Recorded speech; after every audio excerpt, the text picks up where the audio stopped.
allegiance to the flag of the United States of America and to the republic for which it stands, one nation, under God, indivisible, with liberty and justice for all. At this time, I would like to offer my fellow board members and Dr. Mullins the opportunity to recognize students, staff, or members of the community who would like to get us started this evening. I can. Ms. Jenkins. Yeah. So I have two tonight. So last board meeting, I mentioned that I was going to be participating in the Cocoa Firefighters 9/11 stair climb. I did do it. It was a wonderful event. There was over 200 people there. There was firefighters from all over Central Florida participating, as well as some of our sheriffs that are here today. It was an honor to participate in that, and I want to thank the Cocoa Firefighters for putting that on, as well as the City of Cocoa, Mayor Mike Blake, and City Councilman Alex Goins for being so cordial and having me there. So thank you so very much for that. Another thing, you can see we are all wearing our kindness shirts today. I was grateful enough to receive one from Miss Barbara Wilcox, the most amazing teacher at Tropical Elementary. So as most of you probably are aware, she had a project that she started with her students to create a symbol of kindness. And it has made it all the way to the U.S. House of Representatives with Congressman Bill Posey to hopefully get it to be an official act of symbol of kindness for the United States. And I just want to share a really sweet story about Miss Wilcox. About 7 years, well, more than that, way more than that. When I was at Brevard Community College in an elementary education course, it was my first education course I ever took. I had the pleasure of volunteering at Endeavor Elementary. And one of the first classrooms that I spent time in was Miss Wilcox's class. And I was so moved by her. She was a woman who was dedicated to her job, loved her students, clearly had a passion for what she did, and that stuck with me from that moment. And when I was in the audience one day when she was up here, when you guys were making a resolution for the Kindness Symbol to be part of Brevard Public Schools, I instantly recognized her just because she is just the most incredible educator. And so I just want to give her a really huge shout out for the amazing things that she has accomplished over the years for her students, and just sticking it out with us. So thank you very much, Ms. Wilcox. Thank you, Ms. Jenkins. And just as part of my recognition this evening, I've asked Mr. Francisco to play the kindness video, the resolution video. So he's waiting on that cue when he gets to my point. So nice overlap there. Who wants to go next? Ms. McDougall. I just have one thing. I wanted to go ahead and give not a shout out, but to remind everyone that there is a 2021 Hispanic Heritage Month Art and Essay Contest that for our students, and the theme is Celebrating Hispanic American Community Leaders and Champions. And the deadline date is 5 p.m. Eastern Time on Monday the 11th, and students in grades K through 3 have a chance to win cash prizes and for submitting their artwork. So I'm sure they can reach out to their art teachers to get more information, but I wanted to make sure that everyone was aware there was a contest where our students can participate in. That's all I have. Thank you, Ms. McDougall. And to our audience members, if you would please just make sure that if you did not present a medical exemption at the door, that you do have your mask on. Otherwise, we'll have to ask you to leave the boardroom, okay? Who's next? Ms. Campbell. So our school district has created a partnership, or not created, but joined in partnership with the Department of Defense with their new SkillBridge program, which allows service members in their last 180 days of service to continue to be paid by the military, but to take that time to do internships, apprenticeships with different employers. And Brevard Public Schools is now one of those employers. And so we're going to be able to basically recruit people who are looking for jobs out of the military. And I believe our update from Dr. Mullins this weekend that we got on Monday said we've actually already had several people inquire, and we have 2 people who've completed the approval process and are ready to start their internship. So I think it's exciting, especially considering we have a base here in Brevard for us to develop those partnerships. And we already have, there's been programs before, I can't remember what the Troops to Teachers program, but this program will enable people to go into all different kinds of employment opportunities within our district. So that's really exciting. That's it. Super. Thank you, Ms. Campbell. Mr. Susan? Good. Dr. Mullen? Thank you, Ms. Belford. I want to just take the opportunity to celebrate some of our kids. We just received announcement that 17 of our now high school seniors qualified for the National Merit Semi-Finalist status. These are students who took SAT last year as a junior. They joined less than 1% of students across the United States who received the highest scores in their state, and now they compete for the National Merit Scholarship Program. So very excited for those 17 students who, in a year with perhaps the greatest amount of interruptions and disruptions we've ever faced as a school system, they rose above that, they excelled, they performed, and now they are continuing to be recognized. So congratulations to those students and all of the educators, including those at home, who have surrounded them to help them excel and exceed in their academics and to be recognized with that great honor. And then I also want to just recognize that Brevard Public Schools will join the nation in recognizing Hispanic Heritage Month from September 15th through October 15th. As we begin this observance, we will be celebrating Hispanic heritage since 1968, and it celebrates the rich history, culture, and contributions of Hispanic and Latino ex-Americans across all American citizens and all of our ancestors that have made our country what it is today. Very excited. We have some great activities going on, everything from virtual Zumba classes to actually a forum, a panel discussion on Hispanic culture and heritage, moderated by our very own Dr. Sullivan. And just want to give a big thank you and shout out to several of our staff who have helped put together all of the activities and the engagement opportunities for our district, our students, our staff across the district. Dr. Danielle McKinnon, Marilyn Borges in our ESE department, and two principals, Anna Diaz and Maggie Rassel. So thank you to our staff for helping us just honor and celebrate the heritage across our community. Thank you, Dr. Mullins. And as I referenced earlier, I will forego my recognition time. Mr. Francisco, if you could please cue that awesome video of our Tropical TK1 students and the resolution before Congress. Over, will do. My apologies. Okay, thank you. Apologies. No worries.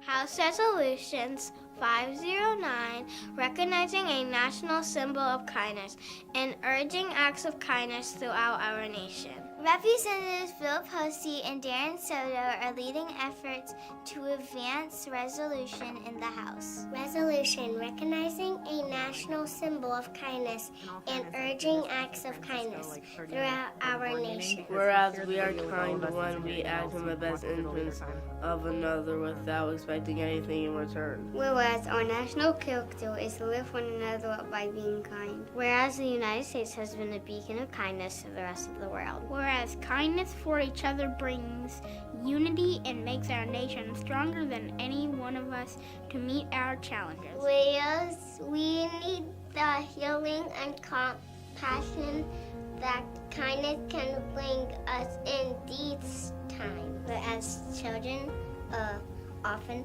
the best teachers of kindness. Whereas the students of the traditional kindergarten of Tropical Elementary School, Brevard County, Florida, have created a special symbol of kindness and whereas these special children have won the hearts of people from many states in appreciation and support for their symbol of kindness. Now, therefore, be it resolved. Section 1 short titled, "This resolution may be cited as the Kindness is Daily Sunshine Resolution or the Kids Resolution." Section 2 expressing support for the recognition of the symbol of kindness. The House of Representatives express support for the recognition of the symbol of kindness created by the students of the Transnational Kindergarten of Tropical Elementary School, Brevard County, Florida. Kindness is daily sunshine. Please support the kids' resolution. Thank you.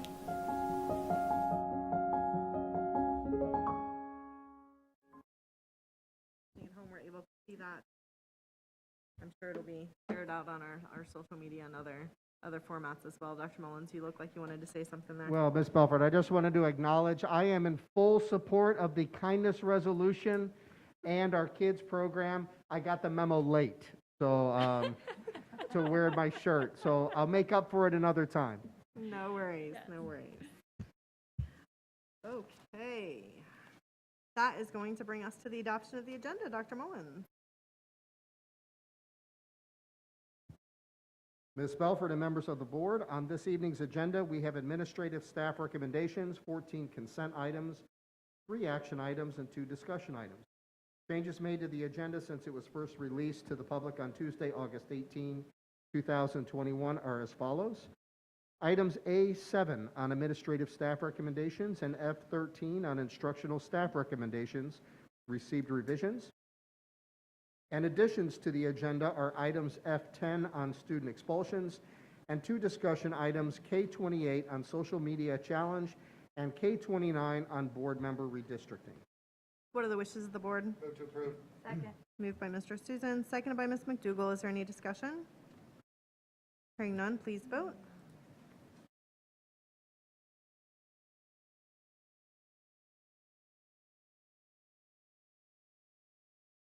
Oh, never mind.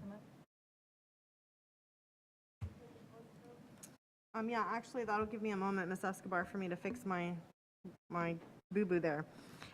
Board members, we, at the end of our agenda, we have item G25 on department school initiated agreements and G26 on procurement solicitations, which come after our discussion of G24, which is the emergency mask mandate. Do you all want to take those before we get into the mask discussion? That's fine. Okay, so I will, yeah, please. I move to do everything Ms. Belford, the chair, just. Mr. Gibbs, is that okay with you? I believe it was amend the agenda to move G25 and 26 above G24. Does that work for you, Mr. Susan? Absolutely. All right, I have an amended motion on the floor from Mr. Susan. Do I have a second? Second. Second from Ms. Campbell. Any discussion? Do you need a voice vote on that, Pam, since we did amended motion? Okay, all in favor, please signify by saying aye. Aye. Any opposed, same sign. Motion passes 5-0. All right, Dr. Mullins, will you please let us know about the administrative staff recommendations? Yes, I would like to, yes, Ms. Belford. This evening, you'll be asked to approve 3 persons under this category. What are the wishes of the board? Move to approve. Second. Moved by Mr. Susan, seconded by Ms. McDougall. Is there any discussion?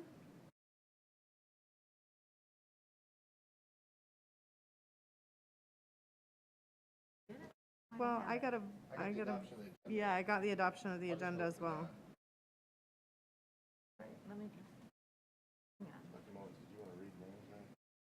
I've got them. That's what I was getting all excited about, is announce the. Getting ahead Do you of need a myself. voice vote, Ms. Escobar?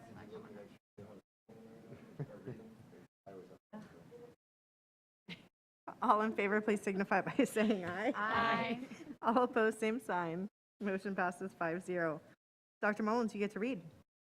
All right, now is my opportunity to recognize and congratulate 3 of our newest administrative appointees.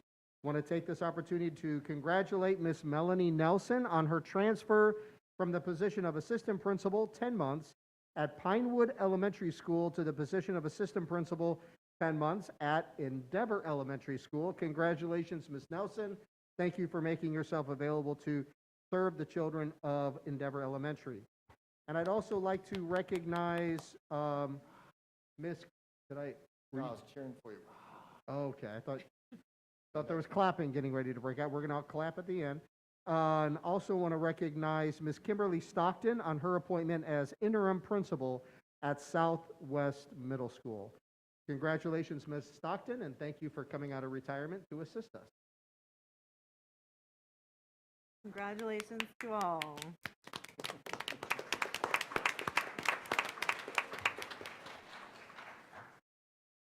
All right, that is going to move us to public comments. Just another reminder for anyone who is in the boardroom without a medical exemption that I need you to please be wearing your mask. You can either put your mask on while you're in the boardroom or we will ask that you exit the boardroom. So making sure everyone is aware. All right, we are now at public comments. We have 33 speakers signed up this evening.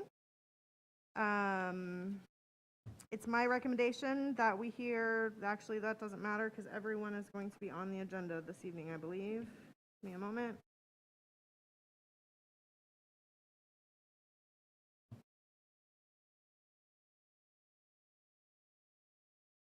We have 3 non-agenda speakers this evening. So, board members, would you like to just take all 33 together in the beginning of the meeting? Yep. Anyone opposed to that? Do I need an official motion, Mr. Gibbs? Okay. All right. Each speaker is going to be limited to 3 minutes. We have a clock in front of me to help you keep track of your time. When your time is over, you will be asked to stop and allow the next speaker his or her turn. Always keep in mind that reasonable decorum is expected at all times, and your statement should be directed to the board chairman. The chairman may interrupt, warn, or terminate a participant's statement when time is up. It's personally directed, abusive, obscene, or irrelevant. Should an individual not observe proper etiquette, the chairman may request the individual leave the meeting. Let's all encourage an environment appropriate for our children who may be present or are watching from home. Our first 3 speakers, and if you all would not mind kind of being on deck over here on the, was that our east side? Anthony Colucci, Katie Delaney, and then Molly Williams. Mr. Colucci?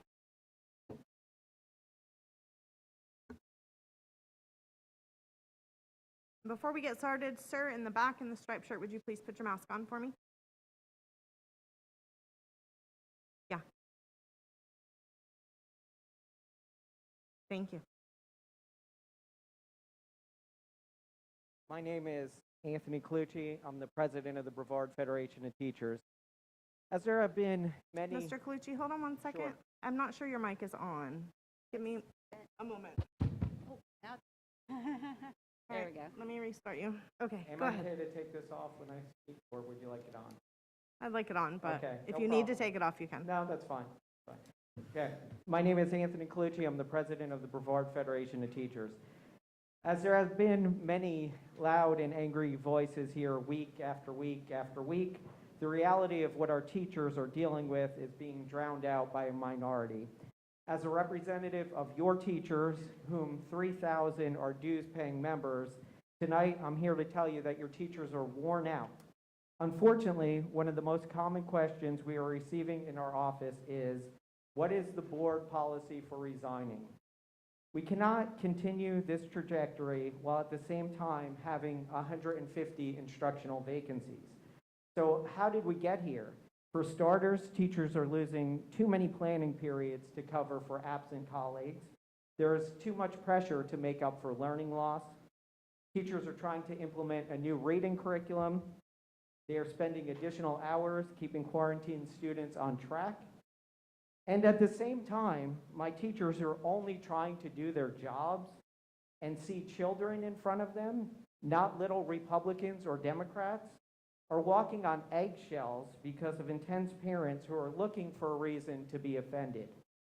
So tonight, my ask is this: as you consider policies, choose ones that make teachers' jobs more manageable. As you consider what to do with federal COVID grants, consider what will keep your teachers working as BPS employees. Consider hiring teachers to work with quarantined students. Consider addressing the substitute crisis. Consider making sure Brevard's classrooms are equipped with 21st century technology. And offer premium pay to your workers when so few people are willing to do the work to keep our schools open. As we work through negotiations, think about what will keep teachers here and what will chase them away. Think about the negative impact 150 classrooms without teachers has on the district.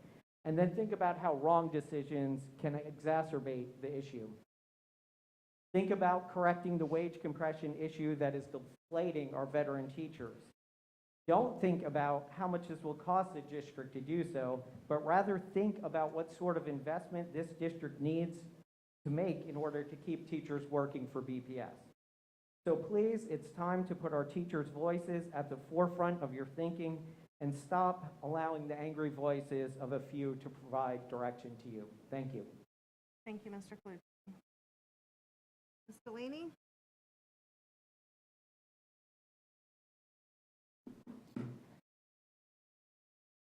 Hi there. I wanted to start off by giving a shout out to Jennifer Cockrell, I'm sorry, I'm horrible with names, and Patty Henning. They helped us with the ELA curriculum review, and we just really appreciate them. And they were super friendly, helpful, just awesome ladies, and we really appreciate them. So the next thing I would like to talk about is right here I'm on the SAC committee for my kids' school, and I got this form. And it shows my kids' school's results from the FSA, the district, and then the state. The numbers are pretty alarming in the district, and I'm sure you all know that. The most alarming is it'll be last year's 8th grade class. 79% got a 2 or below, which means they are not on grade level. Here we are again, a year later, fighting over COVID mitigations that do not work, while all of you ignore this achievement gap. It's between 30 and 50% of the children in this district cannot read and write and cannot do math. Why are we here? Are you here to tell us how to parent, or are you here to educate our children? Because you're not doing either. Because you know what? Parents are still going to send their kids to school without masks because it's our right. And you three are breaking the law. Again. So I would ask that you do the right thing and put a parent opt-out and follow the law. Duval County, as well as Pasco County, have gotten rid of all COVID mitigations. Not some, not masks, not quarantine, all of it. There are not children dropping in the streets there. Their numbers aren't sky high. This is ridiculous. You're wasting our time and you're hurting our children. You're not educating them. Your job is to educate our children. We keep them safe. You guys educate them. That's why we send them to school. And that's why so many parents in this county have pulled their kids out of your district over the past couple weeks. Because you're not educating our kids and you're not keeping our kids safe. There is a kindergartner that I know of that is doing suicide intervention because of all of this. A kindergartner. Do the right thing, please. Thank you. Thanks, Delaney. All right, as Molly is approaching, our next three speakers are going to be Shannon Marsh, Susan Richards, and Jennifer Strafford. Molly, whenever you're ready. Hi, my name is Molly Williams. I'm a mom of 2, and my oldest recently started kindergarten, so we are brand new to the public school system. So I've done my research on why each of you are sitting in those seats as school board members, and while I believe that you all bring something different to the table, I do feel that you share a passion surrounding our children's education and our school system. So, stranger to strangers, I have entrusted you with the decision-making of my child's education while in a school setting. And I've entrusted you because I've done my research, I've seen your reasoning for campaigning, and I feel that you're fit for the job. But tonight I stand up here letting you know that that trust has been completely broken. I have no trust for this school board. And I can stand up here and tell you why, and you probably know why, and you might not even care. But I still felt led to get up here tonight and share my heart with you all because this is about our children, and that's what matters. So when you made that illegal decision, the first thought that popped up into my brain as a parent is, moving forward, are you genuinely going to have my child's education in your best interest? How do I know? Week after week, or meeting after meeting, someone says this isn't personal, this isn't political, but that's exactly what your decision was. And so I'm not quite sure that you as the school board members fully understand why so many parents are feeling frustrated and feeling defeated and sad and angry and are pulling their kids from BPS. And that's because this goes so much deeper than your illegal mask mandate. This is about trust between the parents and the school board, and right now that trust has been completely broken.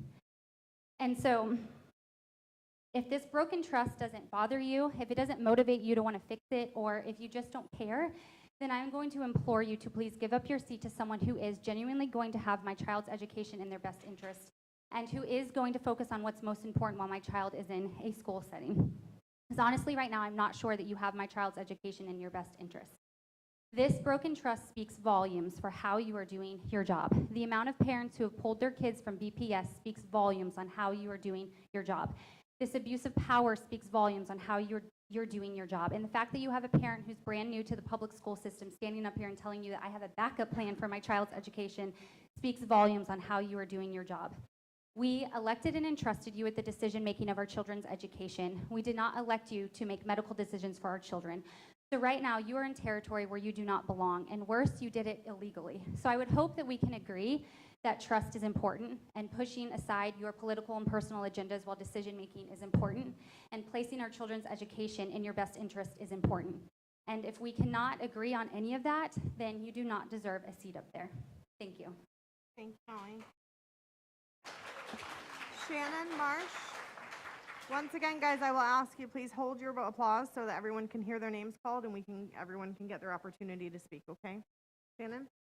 I have a master's in public health epidemiology. I've done infectious disease epidemic control around the world, and I closely follow the COVID data research and guidance. I also have an unvaccinated 9-year-old Brevard student who cannot return to in-person until the transmission risk significantly lowers. I'm concerned that the school board is considering lifting the mask mandate after only 30 days. The school board should lift the mask mandate only when Brevard achieves certain public health indicators using Florida DOH and CDC data, and not just until 30 days from implementation or 30 more days from now. While we've seen a positive effect from the universal masking requirement for Brevard schools on numbers of cases and quarantines, we are not yet where we need to be to keep our schools safe from COVID transmission. Lifting it now is premature and would cause a rise in numbers again. I don't think any of us want to see another child hospitalized or another staff member die. With deaths and hospitalizations having increased due to Delta and long-haul COVID and MIS-C complications appearing in up to 52% of pediatric cases, even asymptomatic ones, we should do everything possible to prevent infection in the first place.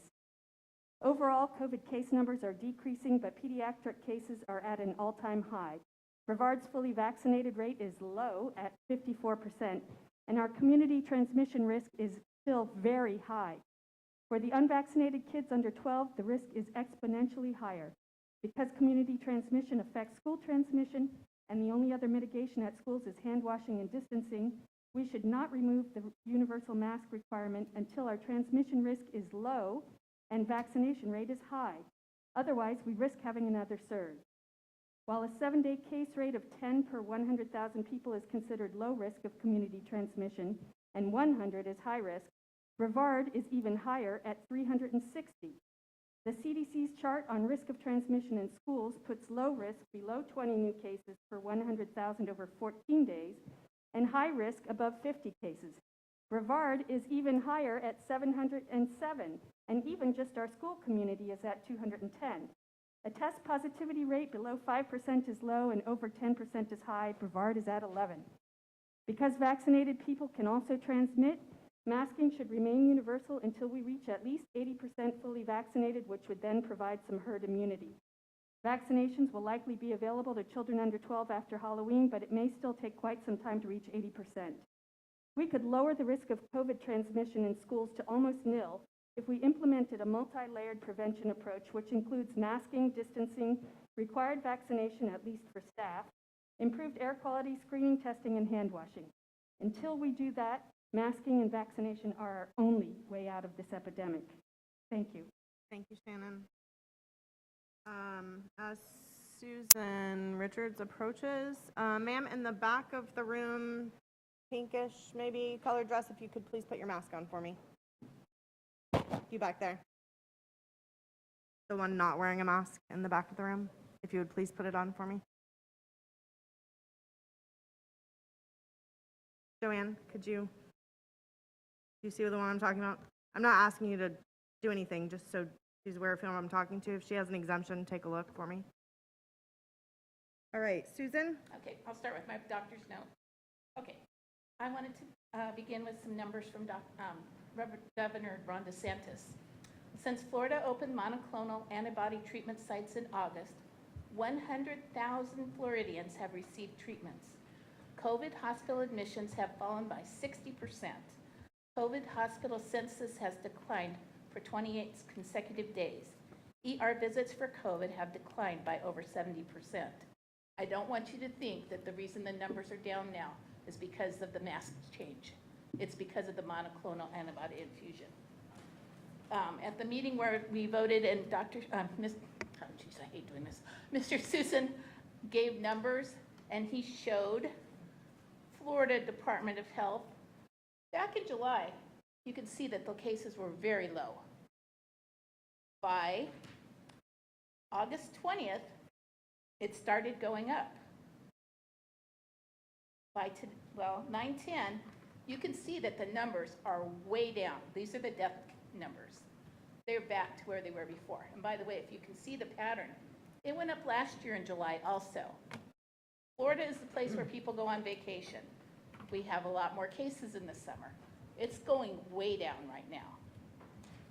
Okay, as far as numbers go, CDC, on August 25th, the 7-day average, 151,234 cases.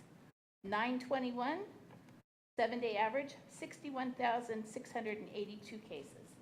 That's a decrease of 59%.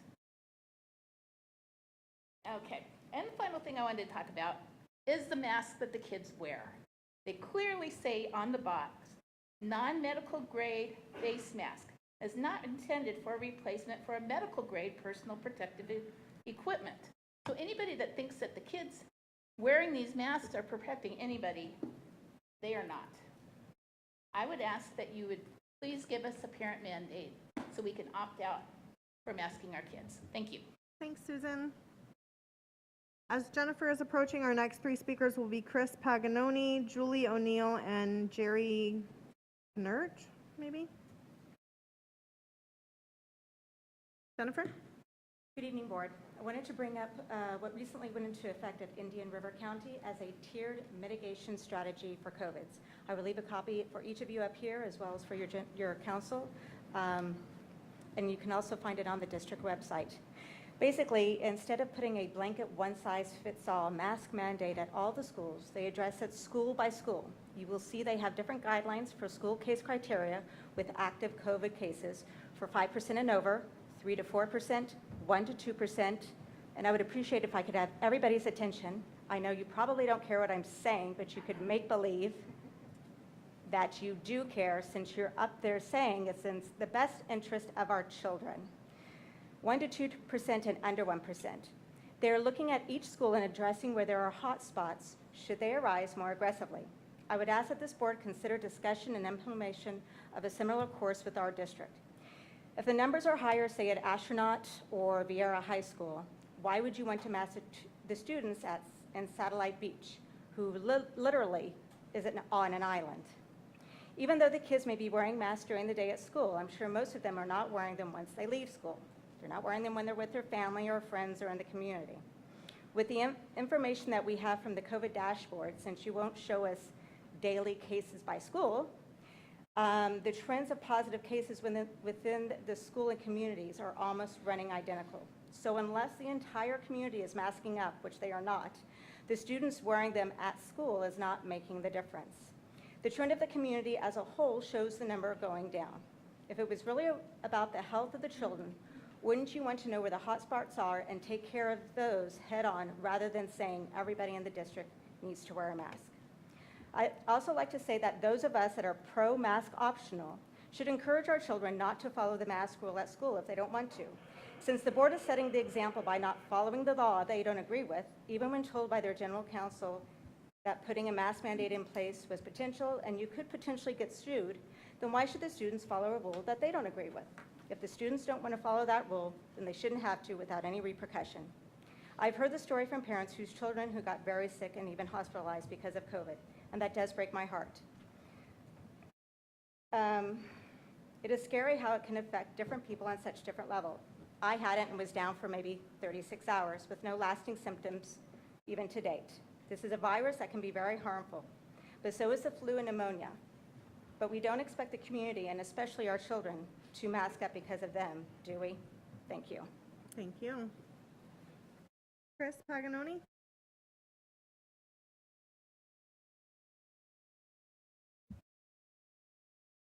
And here we are again. I'm going to actually leave some documents up here on the table. I'm going to go over those. Those are for the board members. First off, I have to agree with some people that spoke earlier. We're beginning to lose trust in the board. Why do I say that?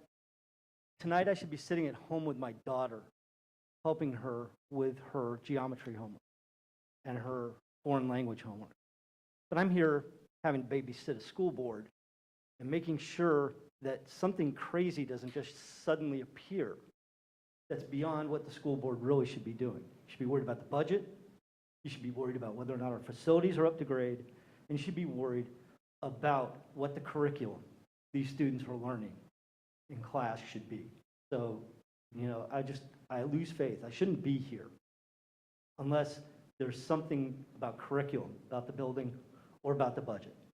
But I'm here because everyone wants to play politics with a disease. Second, we all argue about science. Everybody keeps going, well, we're going to follow the science. We're going to follow the science. Well, I'm an engineer. I have been for 30 years. I have a master's degree in systems engineering. I do data fusion, and I am also a PII expert. Okay, so we know how data works.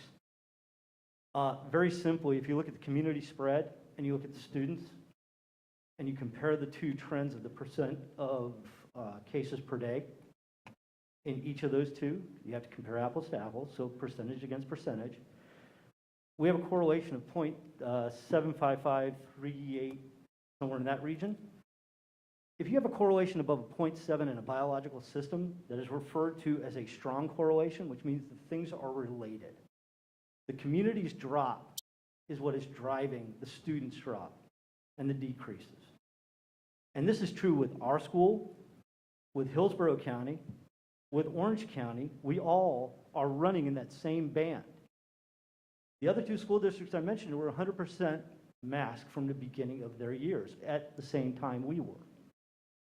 So you're not seeing a significant drop in cases for any reason with a mask, because kids aren't wearing the masks right.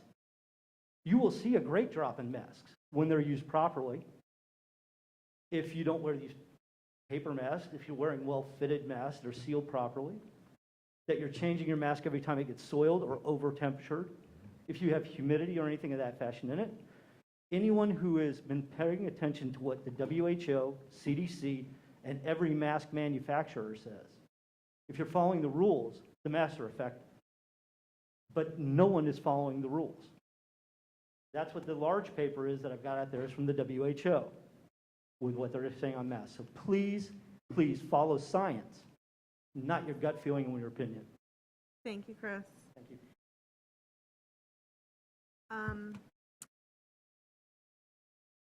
Julie O'Neill? Good evening. I'm a parent at Melbourne High School, and first I just want to say thank you to Ms. Belford, Ms. Jenkins, and Ms. McDougall.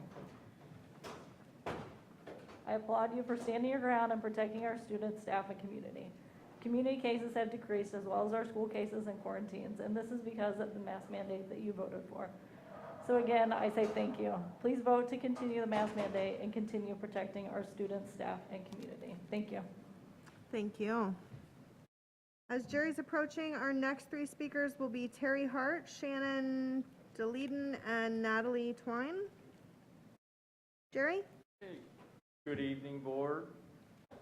First, I want to say I'm a full-time substitute teacher. I teach at Riviera Elementary. I'm proud to say at that school, everybody is masked from start of school to the end of school.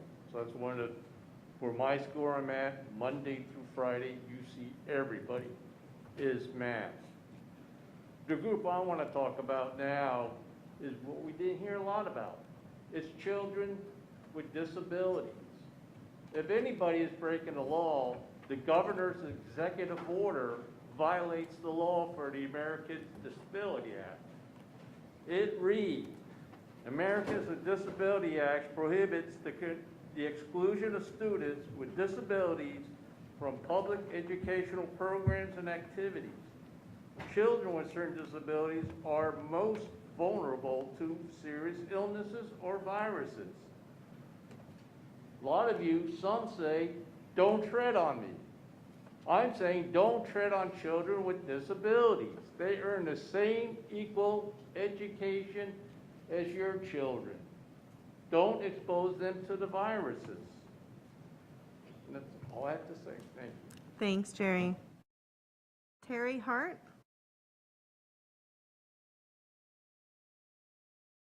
Hi, thank you. I know you all are aware of this, but I just thought I'd read off some numbers from your own dashboard as far as how numbers have been going within the school. On August 24th through August 26th, we had 784 cases in our school. On 9/7 to 9/9, the number went down to 413. 9/10 to 9/14, the number went down to 213. On 9/15 to 9/16, the number went down to 104. And from 9/17 to 9/20, the cases within the schools are 85. So we went from 784 cases down to 85. What changed other than masking? As far as quarantines, I won't go through the whole list because there's a lot, but where we started on 8/24, we were quarantining 4,021 students from 8/24 to 8/26. The numbers that came out from 9/17 to 9/20, 312. So from 4,021 to 312 quarantines. Now, for me personally, I got a call from the school saying my son was exposed. Luckily, it was after the masks were in place. He was wearing a mask. The other students were wearing a mask. Plus, he was vaccinated, so he did not have to be quarantined. Thank God, because his grades would have plummeted if he went home. And that might be the reason, you know, I know one person said that they noticed the scores had been going down since last year. Well, it was a tough year. The kids weren't being taught last year. The best the teachers could do, well, you know the story. The best thing we can do for our kids is keep them safe, keep them from getting sick, keep them from getting their parents sick, keep them from being quarantined. And I agree with other people who said, you know, why do we have to keep going through this, coming here, babysitting, blah, blah, blah. I agree 100%. I think we should extend the mask mandate, make it be at least through the end of the year till our numbers really come down. We've made great progress. Let's not blow it now. Thank you.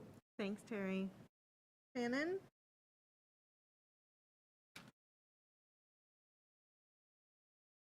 Hello, and thank you again for the opportunity, and thank you very much for your vote last time for the mask mandate. I'm here on behalf of my children, 2 of whom are high schoolers at Satellite. 1 is a middle schooler, and I apologize, I have to keep taking my glasses off because I can't see because of the fog, but it is what it is. So, my children also thank you. They appreciate you very much because they are COVID-free. And does my daughter, who's 16, want to wear her mask? Absolutely not. But does she every single day? Yes, because she's COVID-free, because she's healthy. My son, same thing. My 13-year-old, she says, well, Mom, when you go, can you please tell them thank you and please ask them to extend it again? Because, you know, I have friends who even qualify for medical exemptions and they don't do it because they really feel like we need to do this together and we need to take care of each other. And they're taking care of each other. I appreciate you very, very much. And I have one last set of things to talk about. Liberty, freedom, and independence. values our country was founded on, values that make us all American. I love my freedom. I love my freedom to breathe freely and unrestricted, to see, to move about and pursue happiness. I'm independent and free. I'm also COVID-free.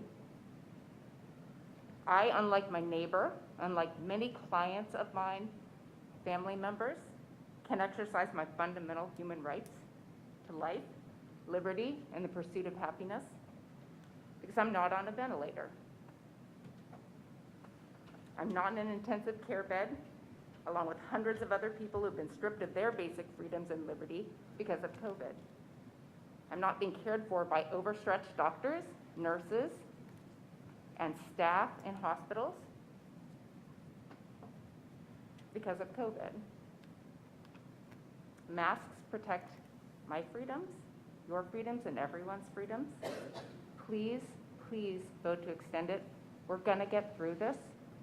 And if we just band together for a short period of time, we'll get through it. And I also just want to say thank you to the teachers for all their incredible hard work that they're putting in, because it's just so much more than would be expected on a normal basis. I mean, they're incredible human beings. And we love the public schools. I was public school, always will send my kids to public school. Public school and public health are intertwined and interconnected. Please extend. Thank you very much. Thanks, Shannon. As Natalie's approaching, our next three speakers are going to be Jacob French, Cindy Martin, and Janice Crisp. Natalie?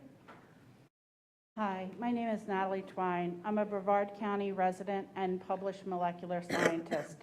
I started my career in the late 90s. Some might say I'm an expert, but I know what my training really means. Early in my career, my mentors taught me that we all have biases and advised to let the data lead to the conclusions, not to rely on it to prove your hypotheses. During this pandemic, I watched proponents of unmasking our children throw out scientific data and reference publications. When I tried to engage one of the well-known unmasking groups, time and time again, the answer was, do your own research. I did. One member of this group posted on social media a link to an article that she encouraged the group to email our board members. Yet when I clicked on the link, I discovered that the article had been retracted. This example demonstrates it is critically important to rely on those with scientific training to evaluate scientific publications. The school board heard from a panel of those trained in the scientific method that uniformly testified that the great weight of the credible scientific data led them to conclude that it is essential that masks be worn in schools to protect the school community.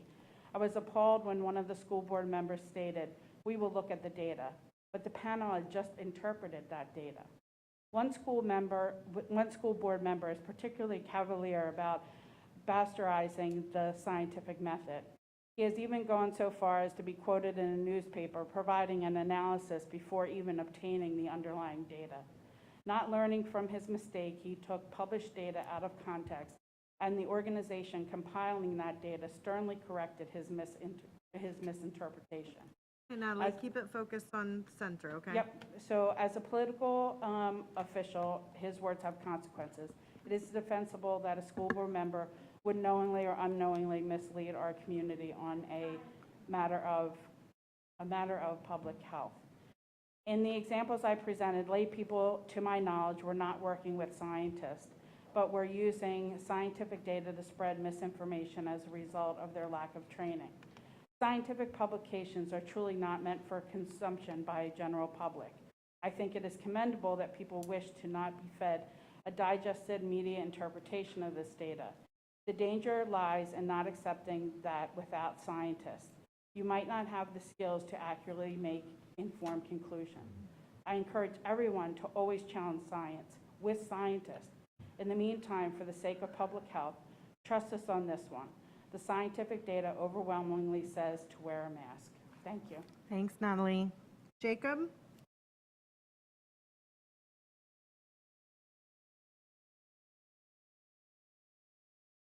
We should not have to wear masks because when my class comes in from recess, we're really hot and we all take down our masks because we're too hot and sweaty and it hurts and sticks to our face. And then when we go home, well, never mind. And last year, none of me and the rest of my class didn't want to wear a mask, so we always took it down, and then we had to have these plastic holders put up. Bye. Thanks, Jacob. All right, as Cindy is approaching, our next three speakers will be Julia Anton, Martin McClellan, and Sarah Shivario.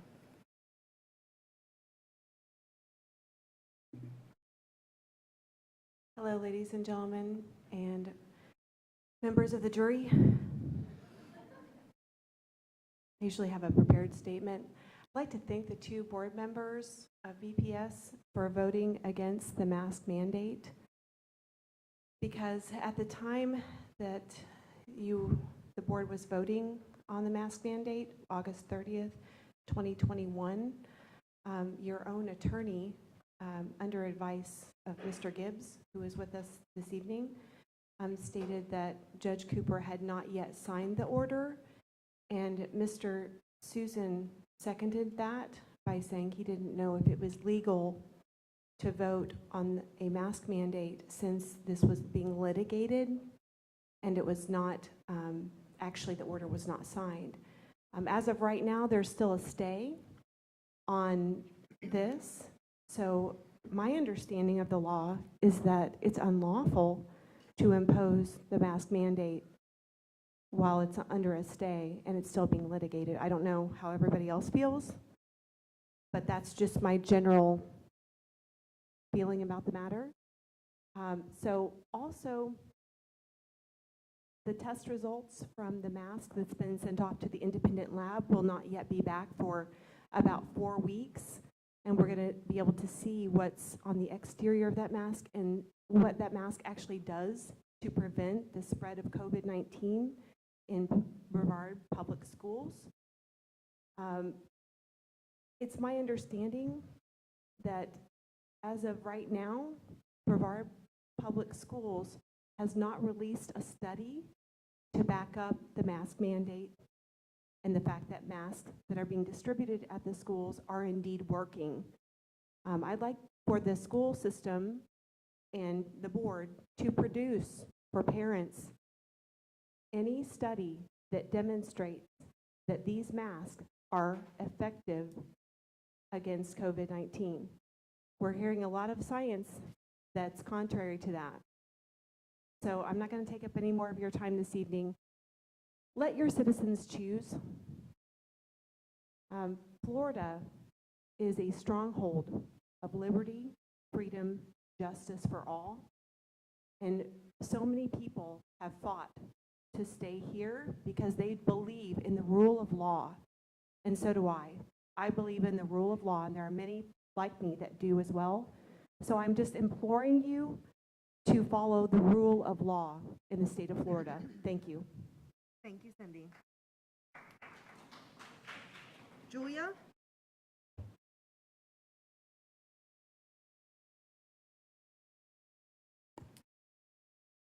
Board members, you're hearing a lot of disinformation today. It's your job to sort through and use only facts to make a choice that saves lives rather than taking them. While sorting relevant from irrelevant, let's start with this recurring claim. Little Johnny's my kid, so I can decide whatever I want for him. But little Johnny's teacher is not their child. They don't get to do whatever they want with little Johnny's teacher.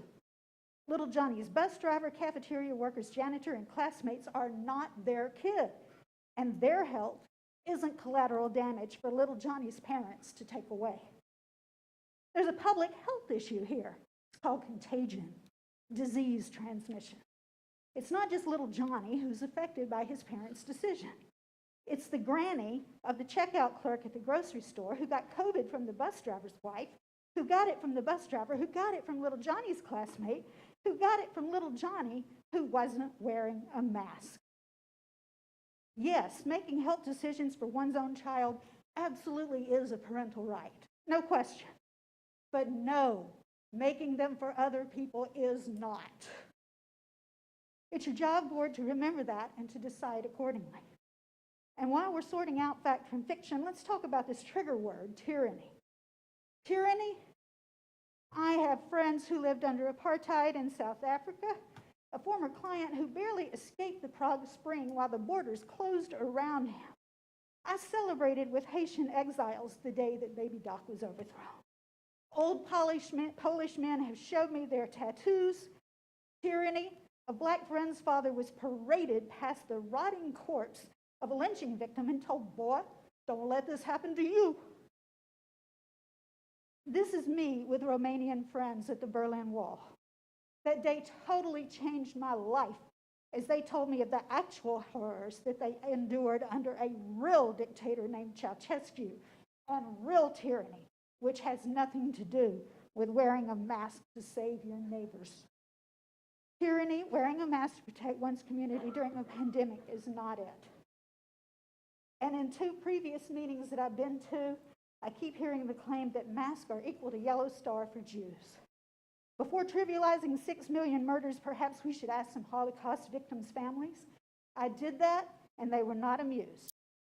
I have a response from a friend who doesn't agree, and spoiler alert, she says it is not the same thing, and she finds it very offensive. Your job, board, to be mindful that false narratives, politics, mean chanting, and ugly threats have no relevance here.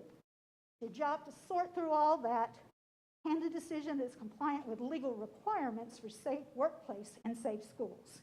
Do that job. No one should be collateral damage to bad decision making. For every 1 person infected, another 5 to 8 can be infected, and Thank no you, one should Julia. have to We play appreciate you joining us this evening.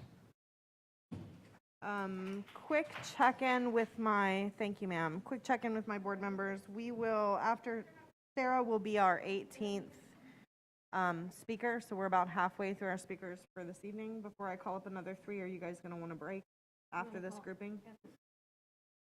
Okay. All right. So Martin McClellan.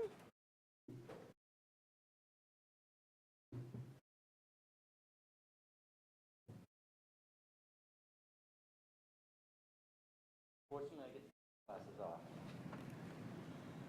My name is Martin McClellan. I live at 3595 Grant Line Road, Mims, Florida. I have an extensive background in contamination control for highly sensitive hardware, including the Hubble Space Telescope and the Space Shuttle Crew Module. This included dealing with pneumonia pathogens found in the Space Shuttle Crew Module. I wrote the procedure to sterilize that crew module. The crew module would be sampled 30 days before launch, and then again 24 hours before launch. The second result is generally known 48 hours afterwards. They postponed me. It got to 48 hours, and they said, "We'll tell you tomorrow." Then we got to tomorrow, and they said, "We'll tell you in a couple hours." And I said, "What's the problem?" He says, "Well, there was a new crew that was sampling it. We think they may have goofed." And I said, "Wasn't that the same crew that did the sampling 30 days before, where they found levels of 2 million pneumonia pathogens?" And they said yes, and so 2 hours later, finally, they did give it, because they didn't believe the result. The result was 0. So you can clean things up very nicely. And I have done my research. The University College of London did a study on the effects of COVID on children, studying 12 million total cases. They found that the survival rate among those under 18 is 99.998%.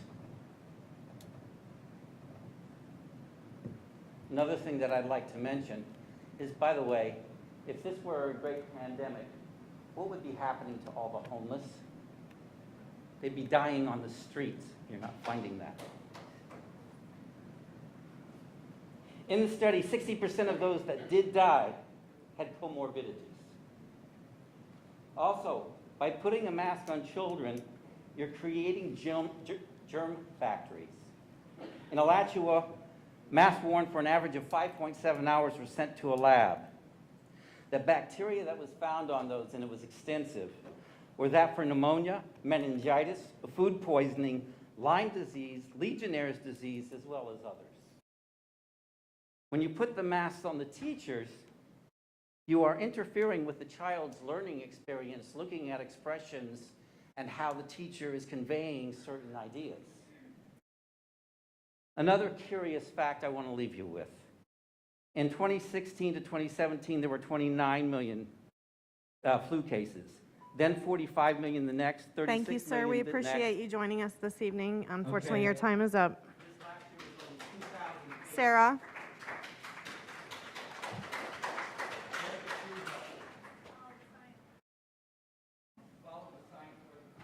That's enough, sir. Sarah? Good evening. I'm so glad I get to follow after the NASA scientist. I'm Sarah. I have 2 children in BPS. As Brevard County parents, we are doctors, lawyers, professionals, educators, scientists, researchers, athletes, celebrities, innovators, publishers, PhDs, and have many degrees between us. We are well educated and well informed. I truly believe we are raising and educating Generation Mars. This is my 5th time speaking at a BPS board meeting, and to be honest, I'm disappointed by the hostility being presented by certain board members and your spokesperson to the parents who came to have their voices heard. I was verbally assaulted in one meeting, sitting in my seat and following decorum by someone who disagreed with the speaker while the meeting was in process. Another incident, myself and many others, including a child, was called an expletive right before the emergency meeting in the boardroom by the teacher union president. I don't appreciate being accused of using my children as political pawns by BPS when I am not the person who put my children in the middle of this illegal mess. By the way, the stay was reinstated by the DCA, so your mask mandate is back to being illegal. Madam Chair, you stated that you want to get the masks off the kids ASAP. I support you in being a woman of your word and doing that tonight by voting to not extend the mask mandate and start to begin to build trust with the parents you blindsided with your illegal mask mandate. We are in unprecedented times when science and information are some of our most important commodities, and yet only one side of the science is being shown. For every study there is about a mask, about protecting others, there is a different study on the risks and detrimental health effects of masks and other studies on how masks are ineffective at stopping viral spread, and yet nobody is talking about those studies and taking those risks into consideration. And where there is risk, there must be choice. I never hear the board talk about how masks gravely affect educational intelligence and how that could be linked to all the learning gaps BPS is now facing, or how that scientific fact played any part in this illegal emergency mask mandate.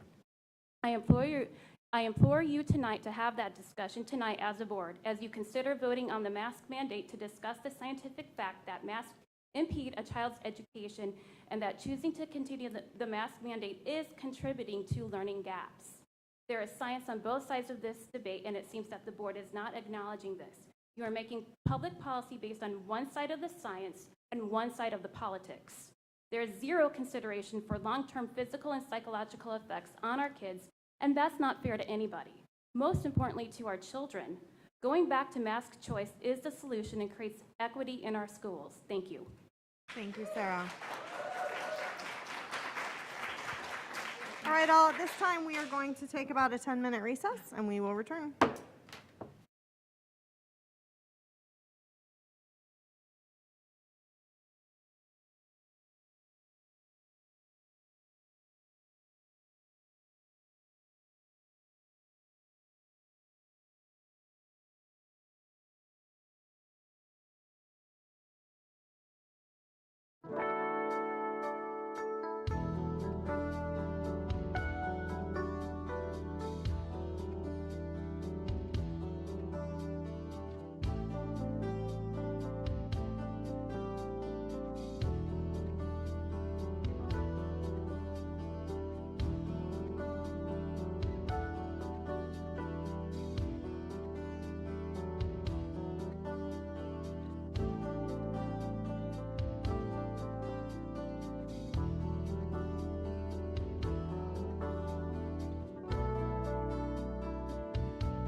All right, we are back in session and we'll resume with our public speakers. Our next three speakers will be Michelle Barano, Ronald Bollinger, and Nicholas Carrington.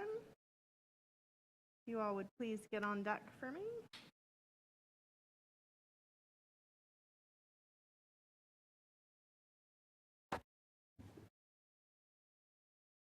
All right, Michelle, whenever you're ready.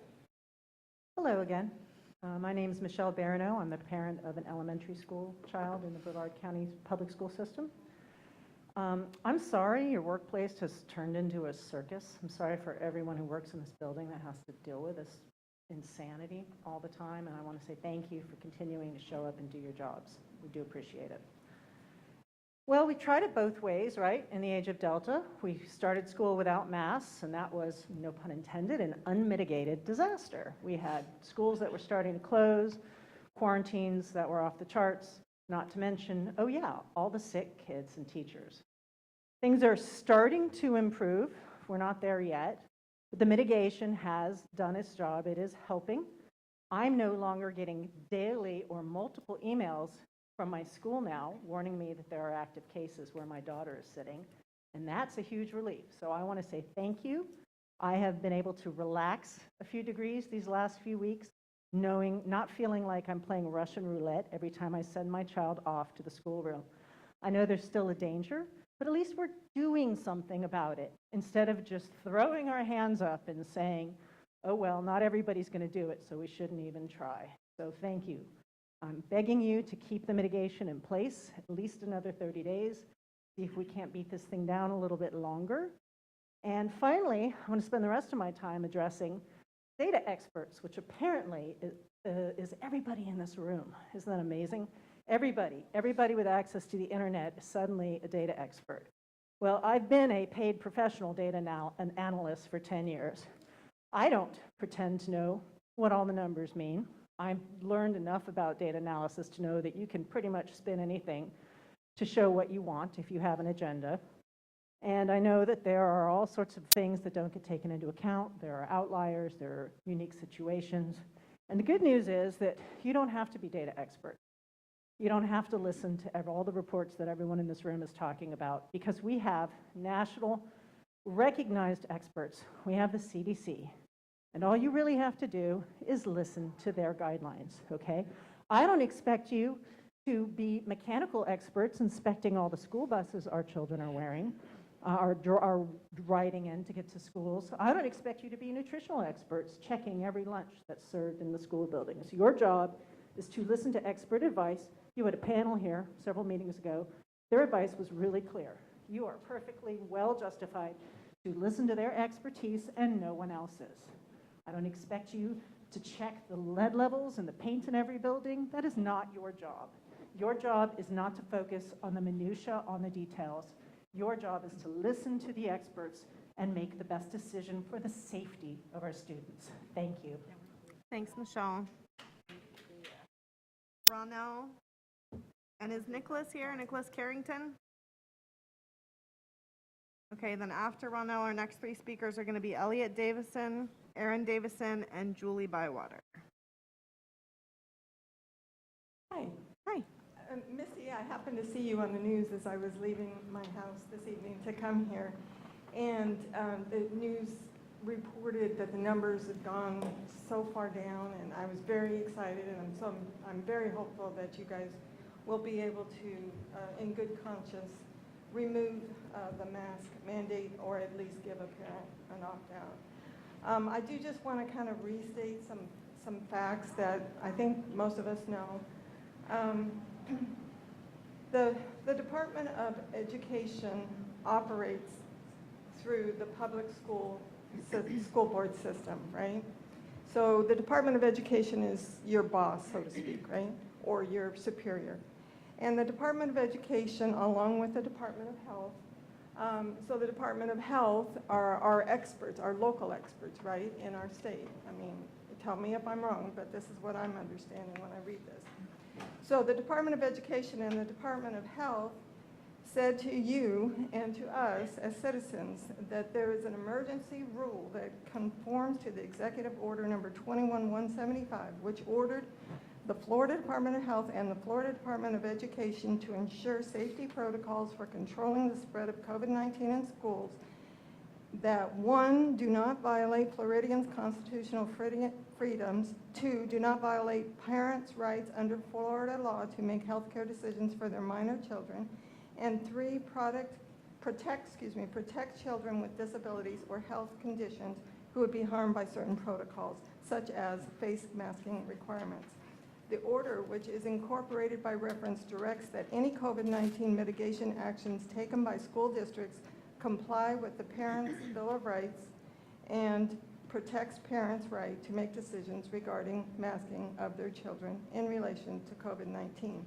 As we all know, you went against the Department of Education and the Department of Health when you made your decision on August 30th.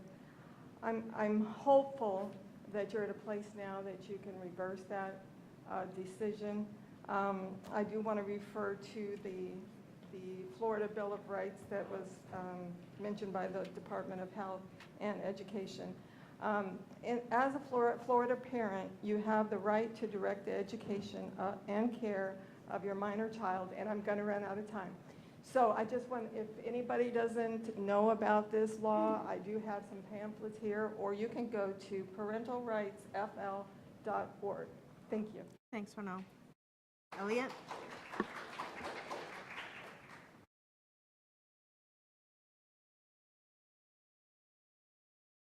My name is Elliot Davison, and I am a student in Brevard Public School System. I'm also a dual enrollment student at Eastern Florida. I'm in class in the beginning of the day where most people wear a mask. Then I'm bussed over to EFSC where most students from Satellite High, Vieira High, O'Galley High, and Melbourne High School do not wear a mask there. And yet, when we arrive back to our BPS schools, they're forced to wear a mask again. Just as the state colleges did, I believe masks should be a free choice in all of our schools, at all of our schools. I'm speaking for the majority of the student body. Thank you, and I waive the rest of my time in support of a mask choice. Thanks, Elliot. Aaron?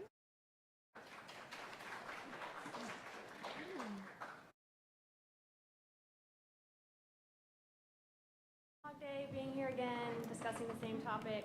So I don't want to beat a dead horse. I want you guys to follow the law, and I'm waiving the rest of my time in support of a parental opt-out and amendments that Ms. Campbell suggested before. Thank you. Thanks, Aaron.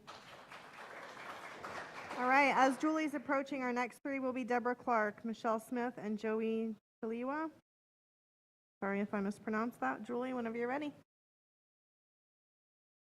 Hi, I'm Julie Bywater. I'm with Moms for Liberty, but I'm also a parent of 3 students at BPS schools. I want to thank the board members that voted against the mandate. I appreciate both of you listening to all sides of the mask issue. As for the rest of the board, I could come up here and talk about the places that kids are going that don't require masks: church, sports, stores, restaurants, friends' houses, football stadiums, Met Galas, birthday parties, movies, the Emmys, but you're not going to listen to me. I spoke before about how the deaf and hard of hearing cannot read lips or communicate with masks on every face, and how that the speech issues with kids who have speech issues cannot practice mimicry. You didn't listen to that either. I brought up alternative ideas for the loss of homecoming and other events. Did you pursue those? Did you reach out? Yeah, you didn't listen to those. I could talk about the case numbers, how they were dropping before the mandate. I could talk about how most other countries do not mask children, but you're not going to listen to that either. I could talk about how mask rules aren't even being followed at many schools, how even when many are wearing the masks, they're barely on their face. Or I could talk about the ridiculous quarantine rules that subject athletes to a higher standard than their peers, but you're not listening to that either. So let me tell you something. You were elected to listen to me, to the students, to every constituent in this county. You're breaking the law that a simple parent opt-out would fix. Amend and add the opt-out for parents that allow for choice and follow the law. You've been told this, and you're not listening. Why should any of the students in this school district follow your rules when you're breaking them? If you think they don't know, then I suggest you think again. These kids know. I'm going to leave you with this. You may not be worried about your school board paycheck, and that's good. Because these high schoolers that are messed up and canceling homecomings, healthy quarantines, and more, they're going to be voting soon. They will vote you out. Gen Z is way more invested and involved than you may realize. My freshman daughter wants to run for school board when she graduates because she's sick and tired of being ignored and knowing her peers are ignored as well. Enjoy your time up there, not listening to your constituents, because it likely won't last any longer than the next election, because you're not listening. Thanks, Julie. Deborah Clark. Audience members, if you would please hold your applause so that we can get through the speakers. I called a name and no one even heard that I called the name because of the applause. Some people are looking at me like I'm crazy. Why am I asking that? But Deborah Clark, yes, Deborah Clark, if you would please approach. My name is Deborah Clark, and I'm a BPS parent. I'd like to thank the board for implementing a mask requirement last month, and I urge you to keep it in place. The number of student quarantines has gone down in the short time the requirement has been in place, which is a reason to celebrate. Students need to be in school, which means they need to wear masks. We are still in the dark days of this pandemic. Our hospitals are full, care is being rationed, and people are dying of COVID. Since August of this year, 5 BPS employees have died. Not since August, that was last month. Students are sick, some will suffer from long-haul COVID, possibly for years. And we haven't lost any BPS students, for which I know we are all so grateful. But several students have suffered the tragic loss of a parent to COVID. And in the past month alone, 2 of our students have lost both their parents. This is a devastating, life-changing tragedy for these young people. How we react to the pain and suffering like this says a lot about us as a community and as individuals. Masks protect students, teachers, and staff from bringing COVID home to their loved ones. Rescinding the mask requirement now is the same as looking at a child suffering the loss of both parents within days of each other and saying, "Sorry, kid, we could have done more to protect everyone, but wearing a mask is just so inconvenient."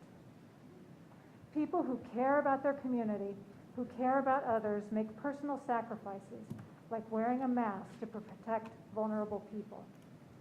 I don't need to remind you that our schools are charged with providing a safe environment for our students, teachers, and staff. Please remember, no one has been hospitalized or died from wearing a mask, but too many have died from contracting COVID because others chose not to mask. Please maintain the mask requirement until children ages 5 and older are eligible to receive a COVID vaccine, and the transmission rate in our community is less than 20 per 100,000. Thank you. Thank you, Deborah. Michelle?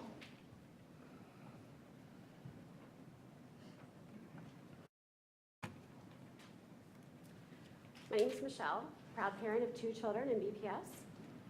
C. diff, E. coli, hepatitis A, salmonella, and over 100 other viruses are spread through contact with human feces. Why am I telling you this?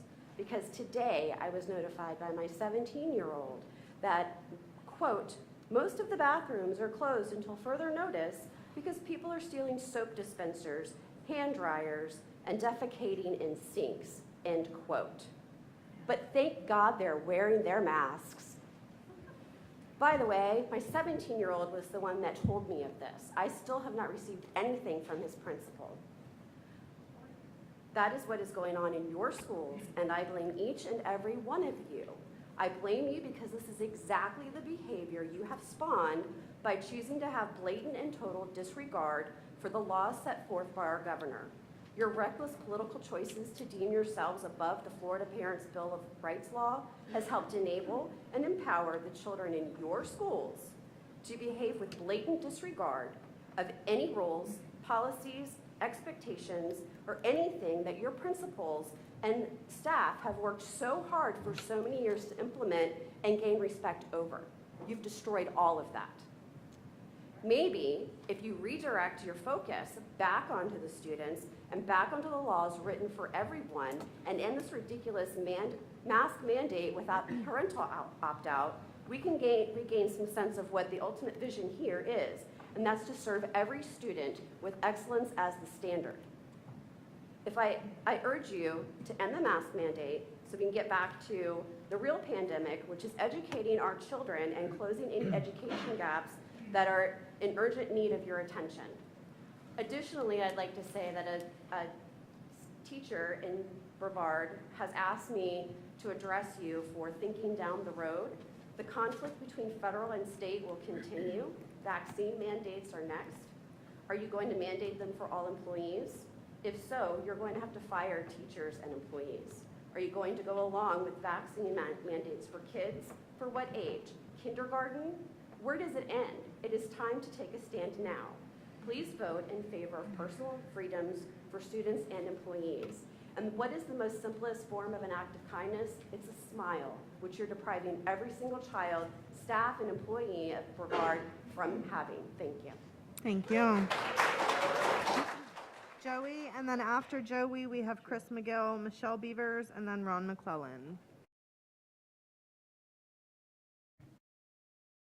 Before you start my time, I just wanted to, my last name is pronounced Chalawa, just for future. It's not about freedom. That's a direct quote from the current president of the United States of America. He's a Democrat and a bully. Definitely about politics, but it's not about science or freedom.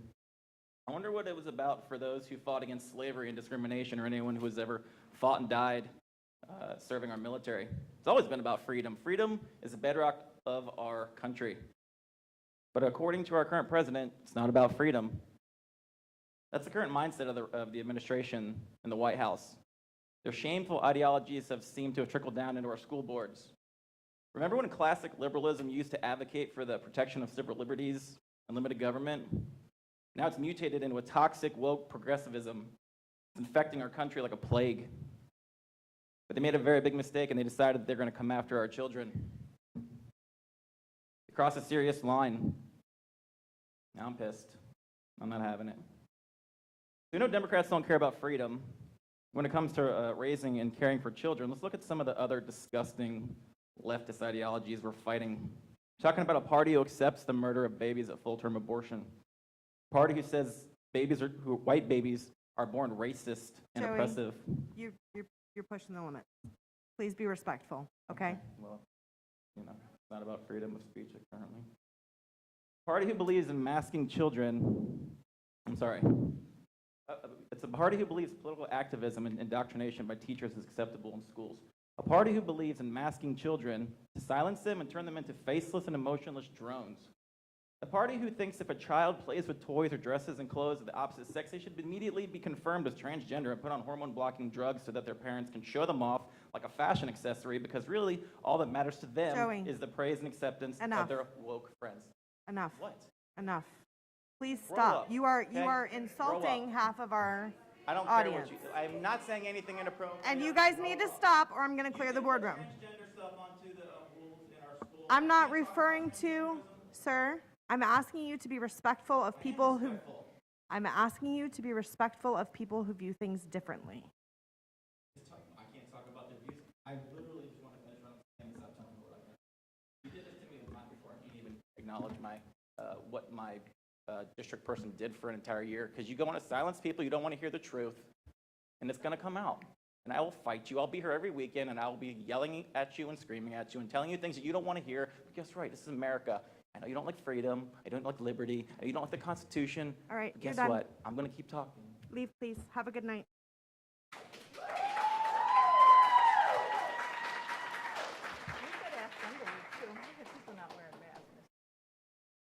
Chris McGill.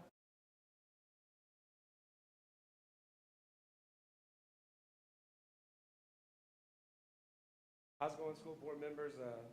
I'm back with my lovely girlfriend, Lindsay New, and my daughter, Adeline, who attends Suntree. I'm going to have to defend this young man because it was shameful. I was offended. I know I haven't reached out to you or any of you school board members, but I know that one of you school board members recently did comment after Florida Today did reach out to you. But a lot of these parents that have reached out to you, you have not replied back to them. It's funny how you can get back into contact with journalists and news outlets, but you can't get back to parents. Well, we'll talk about it at a different time.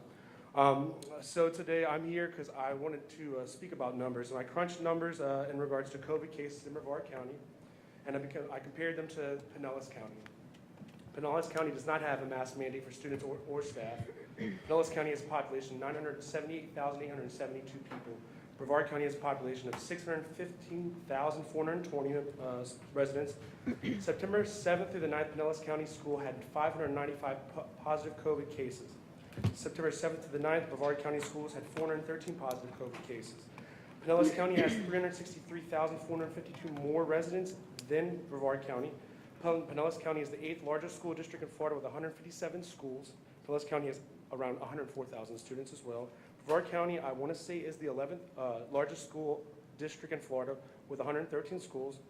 Brevard County has around 75,000 students as well.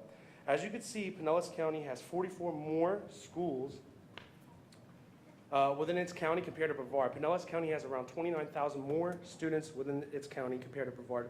One would expect Pinellas County to have far more positive COVID cases within its school due to having more students, schools, and not mandating masks, but it does not. 1 out of every 174 students within Pinellas County result in a COVID positive case.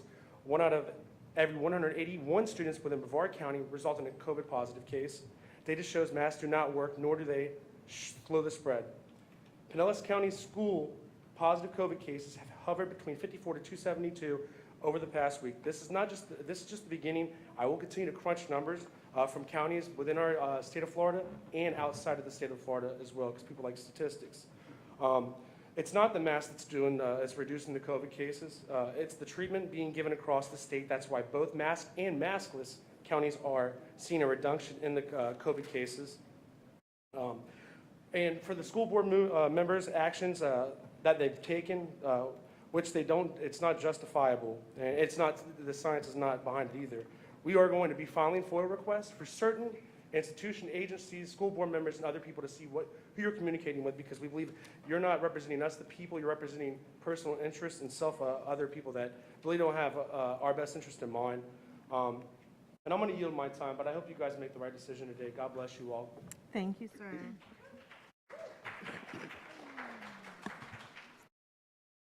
Michelle Beaver and Joey, if you would please put your mask back on, we would appreciate it.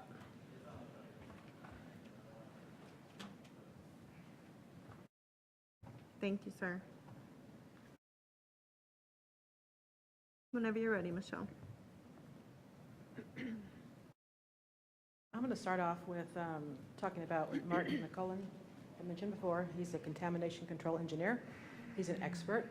He's not just some number on a page somewhere off a dubious website. He said the surgical mask, like the one that he's wearing, that we give the kids in the school if they don't have a mask, are 63% effective at filtering out particles of 0.3 microns or larger. This virus is 0.12 microns. So here's a visual, just in case you guys need to see that. I just drew that for you guys so you could see that there's a huge difference between what that filters out and what this is. So this little one right here is what the virus is. This large one is what they actually filter out. It's 63% effective if it's done in a clinical test where they hermetically seal that mask.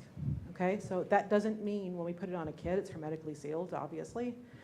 Like my daughter explained to me at lunchtime, this is what they're doing with their masks. They're putting them in their pockets, they're putting them on their lunch boxes, they're twirling them in the air, they're putting them on the counters, they're picking them back up, putting them on their faces again. So in a school setting, what you're doing is useless because these are children. And I have to add in here, so let me finish with what he said, because he's an expert and I'm not. Airflow is, of course, in the path of least resistance. And these are going to come in the side pockets and the nose area and the chin, because when you breathe in, you can feel that coming in through all those spaces. That's what you're breathing in. You're not breathing in the stuff so much from your mask. He said up until 2020, millions of people, 20 to 40 million people a year had flu. And suddenly in 2020 to 2021, it went down to 2,000 people and 2,038 people. Well, that should tell you something right there, okay? I have to say that I feel cheated and lied to. You guys said there's gonna be no mask, and then the last minute after we actually get the kids in school, so that these parents have already made plans, and these kids have already signed up for clubs, and they've already established new relationships again. You yank it back out from them and said, nope, we're going to put the mask on again. I don't think that was an accident. I think that was planned, really planned. And I'm ashamed of what you guys did. Also ashamed to hear that when I was sitting here when you passed it, you put it on 3- and 4-year-old kids. Do you really think a 3-year-old kid is going to listen to you and put that mask on correctly? Really? Like, you could have left at least kindergartners on down out. I mean, that's just ridiculous. A 5-year-old putting on a mask and leaving it on all day, you've got to be kidding me. What you've done is illegal. I want to make that clear. You've done what you've done is illegal. Quarantine numbers are down, by the way, because it was 6 foot apart, you would say, you would quarantine them. Now it's 3. That's why the numbers are down. Thank you, Michelle. All right, as Ron is approaching, our last 3 speakers will be Debbie Parsons, Jabari Hosey, and then Edward Lawton. And Ms. Delaney, I'm going to ask that you discontinue verbalizing during the speakers, please. Ron McClellan.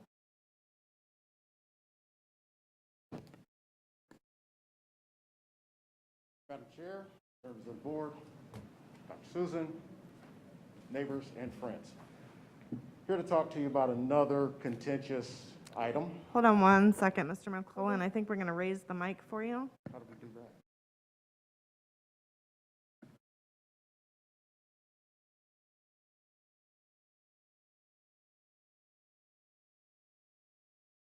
We just want to make sure we can hear you. Thank you. Madam Chair, members of the board, Dr. Susan, neighbors, and friends. Here to talk to you tonight about a different contentious topic, critical race theory. Aren't you just thrilled? Okay, everybody don't answer at once. You know, I've been looking at this for quite a while. I've been trying to be intellectually honest and academically correct. And a lot of the noise that I hear on the other side is intellectually dishonest and academically incorrect. Why do I have any authority? Well, I just sent you links to everything that I'm going to be talking about this evening. So is it just noise? No, it's a strategy. It's dog whistles. Well, what's a dog whistle? I define dog whistles the same way as Professor Ian Haney-Lopez. Basically, it's a coded message meant to engage and enrage kindred spirits. Well, do I have an example of what that's like? Sure do. 1981, Lee Atwater gave an interview. Now, I'm going to paraphrase what he said, number one, for the sake of time, but number two, not to offend anyone's delicate sensibilities. So effectively what he said in 1954 is that you start off by using racial epithets. 1968, you can't do that. It hurts you. It backfires. So you start talking about something abstract like forced busing or, let's say, states' rights. Now you're talking about something abstract. So you talk about these economic things that are so abstract, race comes on the back burner. But the byproduct of it is that black people, brown people get hurt worse than whites. So now you're talking about all these economic things and definitely a hell of a lot more abstract than those racial epithets that we talked about earlier. Interesting side note is that the purse holder for Brevard Public Schools promised that he was going to hurt Brevard Public Schools. So what I encourage you, I challenged you to do, starting at this moment, focus on your goal of closing the gap between performance and promise. Just like it says on the sign right behind you. Serve every student with excellence as a standard. If we're going to teach history, let's teach it all. If we're going to talk about liberty, let's talk about not only the liberties that we have as adults, as grown-ups, let's teach and show our children that they have the liberty to go to school, get their damn education, and not be political pawns just because it's an election year. Madam Chair, I yield back. Thank you, Mr. McClellan. Debbie Parsons.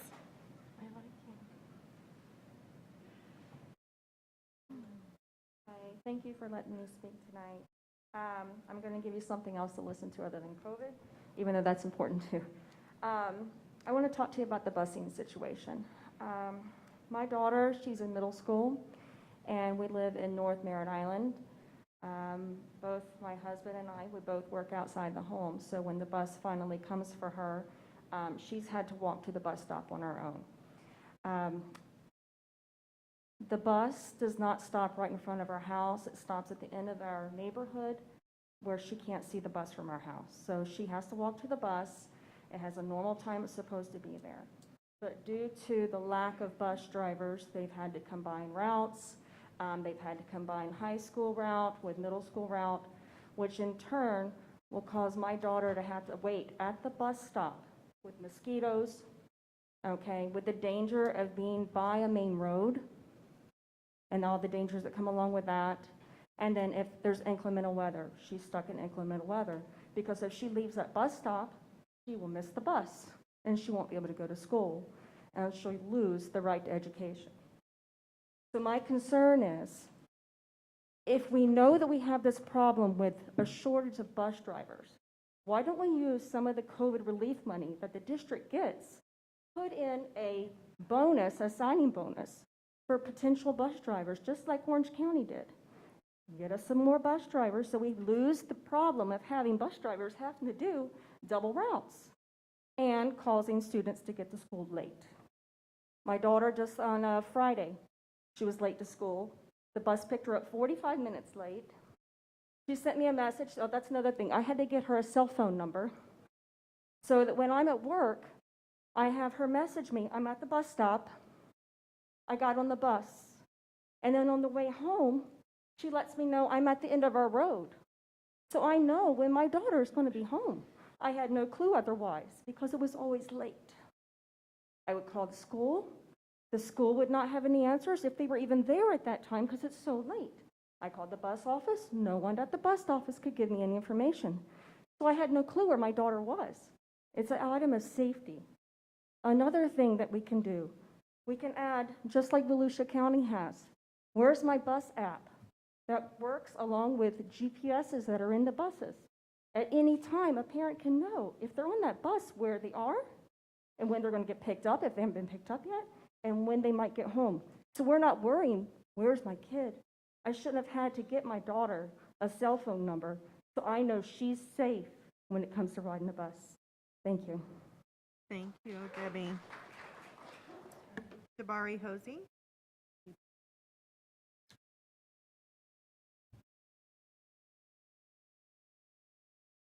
Hi, my name is Jabari Hosey. I'm here to discuss the health crisis we are sadly still in. But we could get out of this as a community if we do what's necessary. Masks have been the major solution, though we know it's not the only answer. Along with social distancing, hand washing, and airflow, mask is pretty much our only weapon against COVID with the rules in play. And guess what? They work. Numbers have shown a dramatic downturn because masks work. In Brevard County, the community spread is extremely high, but the masks are helping mitigate that within our schools. So thank you for following the science and listening to subject matter experts and not just loud voices. Here we are yet again at a crossroads where we either continue with the progress we've made or return back to where we were when thousands were quarantined, hundreds were testing positive. Liberty is something we all appreciate, but in exercising our freedom, we have to do so within the confines of law, public health, and public safety. Right now, Brevard Public Schools needs the majority of the school board to continue making the right decision to continue to keep our students and staff safe. I have confidence that the right decision will be made to extend the mask requirement for the next 30 days. And like one of our board members stated, we are not out of the woods, and it isn't over yet. And even for the board members who don't believe masks were the reason cases declined, even though this has been the only additional factor, less quarantines means more students can learn in person, more teachers can teach in person, and we are seeing good progress. Sorry, I lost it. The goal is not for masks to be permanent, but a temporary tool that will help navigate us through COVID. Masks are effective, they work, and we need this to continue in Brevard Public Schools. Thank you. Thank you, Mr. Hosey. Edward Lawton.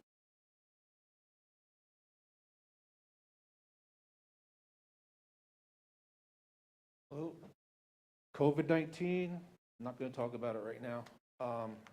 There's other stuff going on in the meantime, particularly the school lunch program. I just want to address that. I have a child at Jefferson Middle School.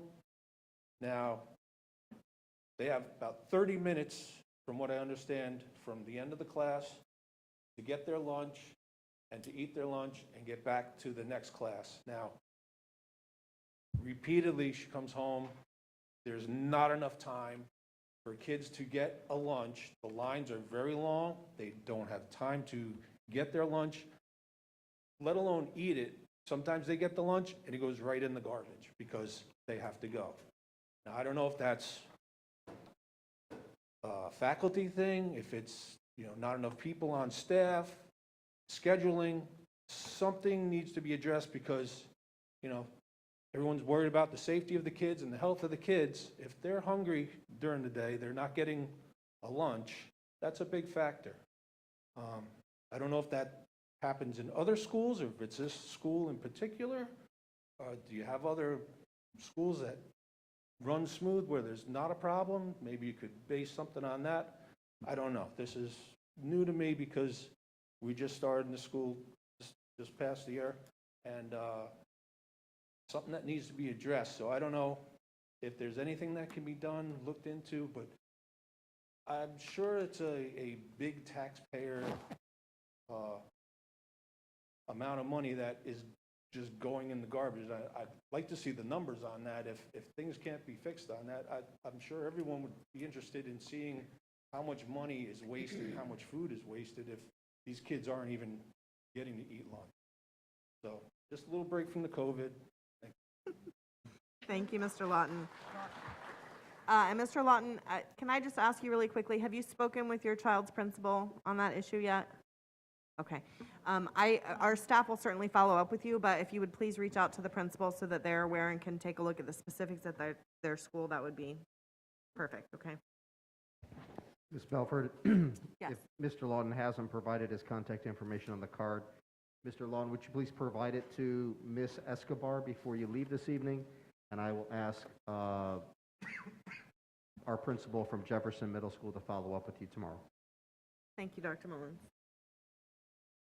And do we have contact information for Ms. Parsons? Do you know? Escobar, do you have that?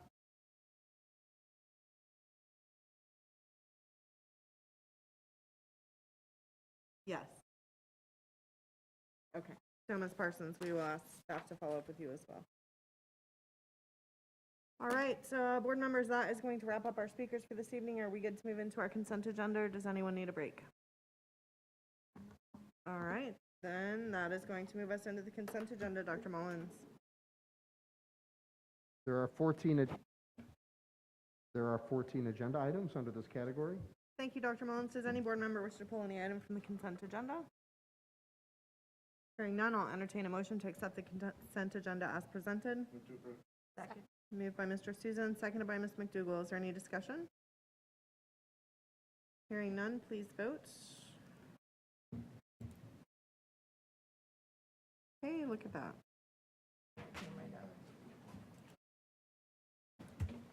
I had to refresh. I think I got yours with the hand crank on it. There it is. Okay, there it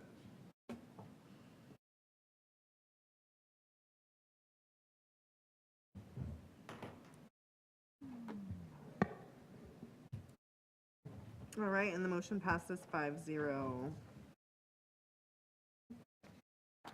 Dr. Mullins, will you please let us know about the items under action, keeping in mind that we are moving item G 25 and 26 ahead of 24, please, sir? There are 3 items under this category. The first one is G25, Department School Initiated Agreements. What are the wishes of the board? Move to approve. Second. Moved by Mr. Susan, seconded by Ms. McDougall. Is there any discussion? Hearing none, please vote.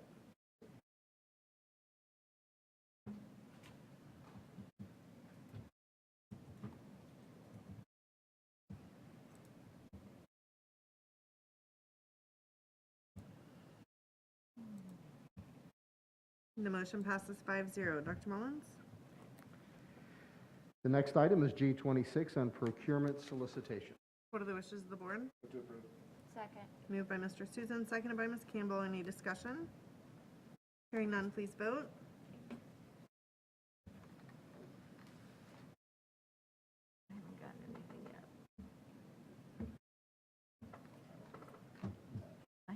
Ashman's put nothing else yet. There we go. I knew yours was faster. I knew that. See, mine didn't even show that yet. You already said it. I'm gonna put a star on that computer and I want it next time. The motion passes 5-0. Dr. Mullins.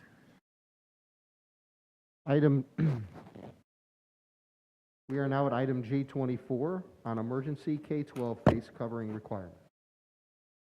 During the emergency meeting held on August 30th, 2021, the board approved a limited in time and limited in scope emergency mandate requiring all students, employees, vendors, and visitors to wear face masks while indoors on any school district property.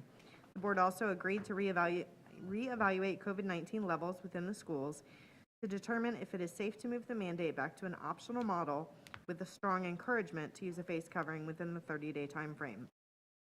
Since this item does not come with a superintendent recommendation, I will need a full motion from the board to open for discussion. Do I have a motion? Move to approve.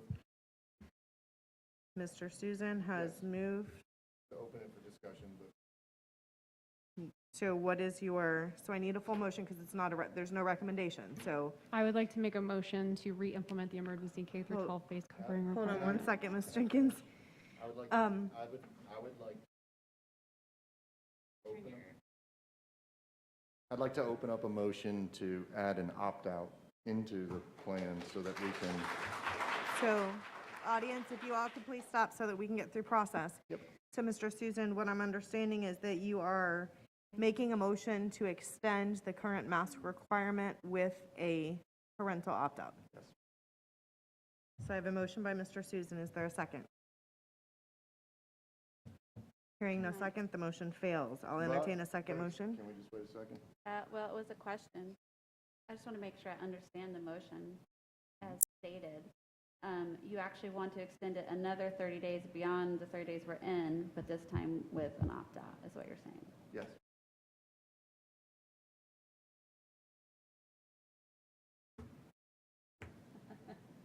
I'll second that.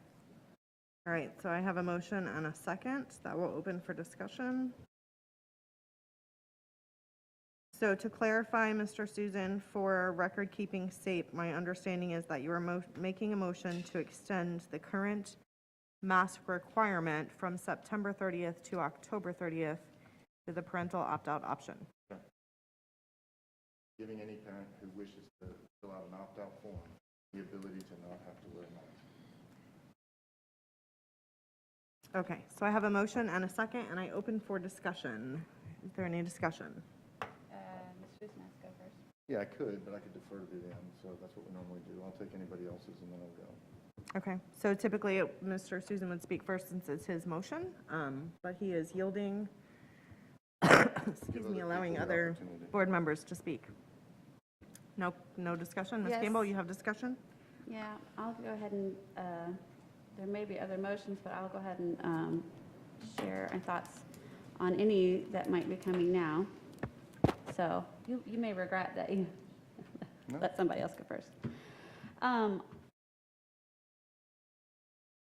So when I think about this, and as we've heard, a lot, obviously, from lots of people in comments and emails and phone calls and things like that, I'm actually not going to talk about the governor's orders or the emergency rule for a couple of reasons. One, these have been my thoughts all along, regardless of the legal cases. And the other thing is there's at least 10 cases going on in the state right now besides the one that everybody's familiar with.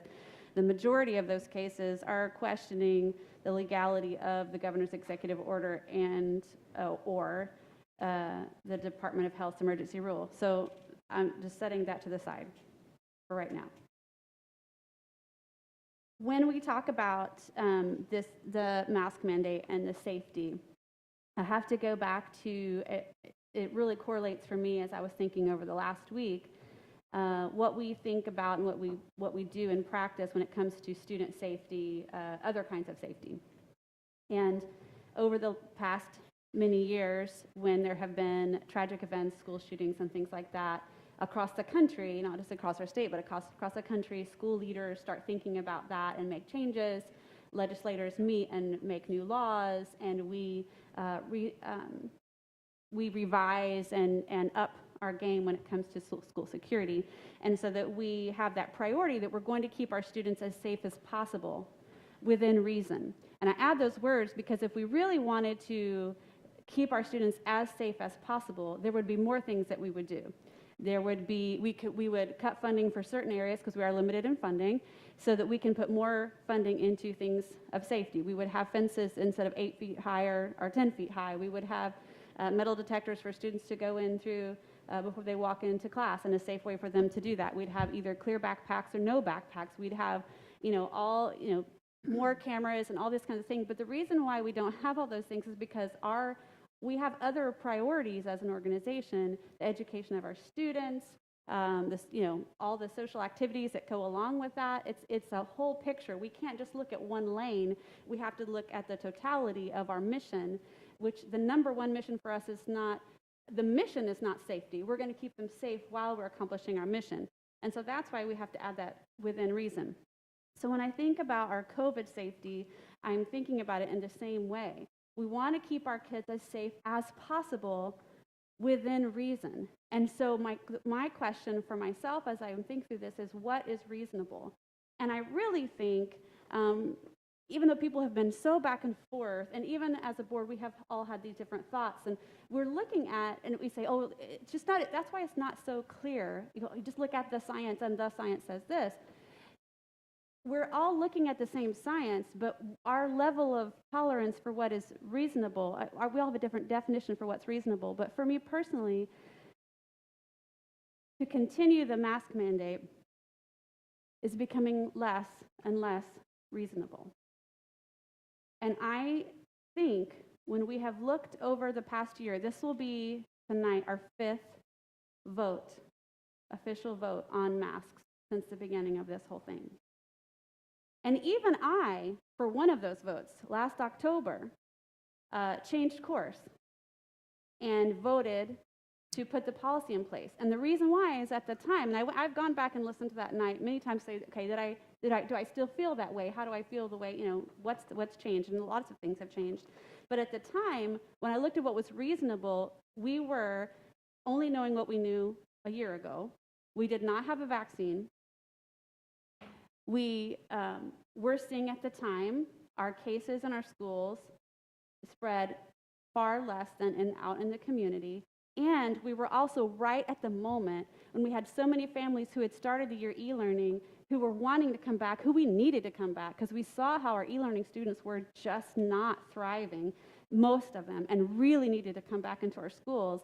And for us to pull that, it was almost like pulling the rug out from under those parents who were like, I want my kid to be back, but not with that. So we had, so even at that time, I thought, this is reasonable. But as the year went on, and we had a whole entire school year with that, and then we said, no, we're done, and everybody has a choice now, and we have the vaccine now for the people who are most at risk, which are adults, and the people who have certain health conditions. And we had the whole summer for parents to make changes in their plans for the school year. Now, nobody saw Delta coming. Well, most of us did not see Delta coming, and Delta came. But again, to put our students in that situation again, it's becoming less and less reasonable for a couple of reasons. One, some people will say, oh, it's just a piece of cloth over your kid's face. It's really not that big of a deal. As they sit there and struggle to take in the breath, they have to focus more on that breath that they're taking so they can tell us that.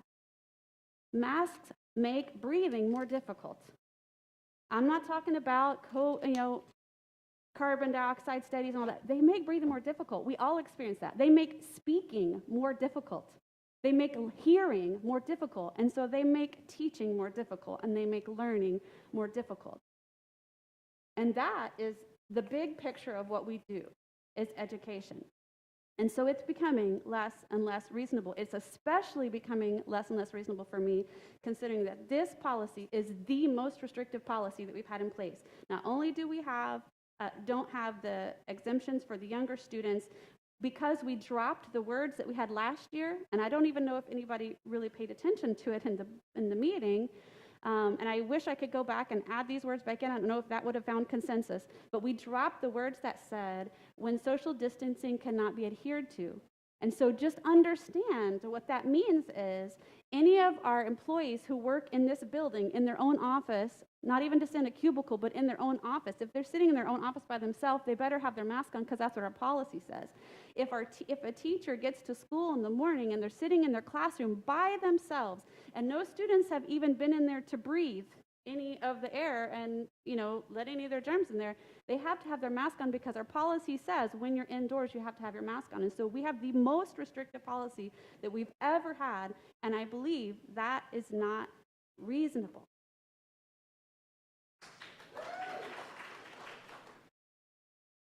In addition, we have large numbers of students, larger than ever before, unfortunately, who have had COVID in the last 90 days at least. And I'm just going to remind you guys about reinfection. And I've gotten slammed for not listening to the science, but I want you to know that on the top of the CDC page for reinfection, in a blue box, and it was updated on August the 6th of this year, it says in the blue box, cases of reinfection with COVID-19 have been reported but remain rare.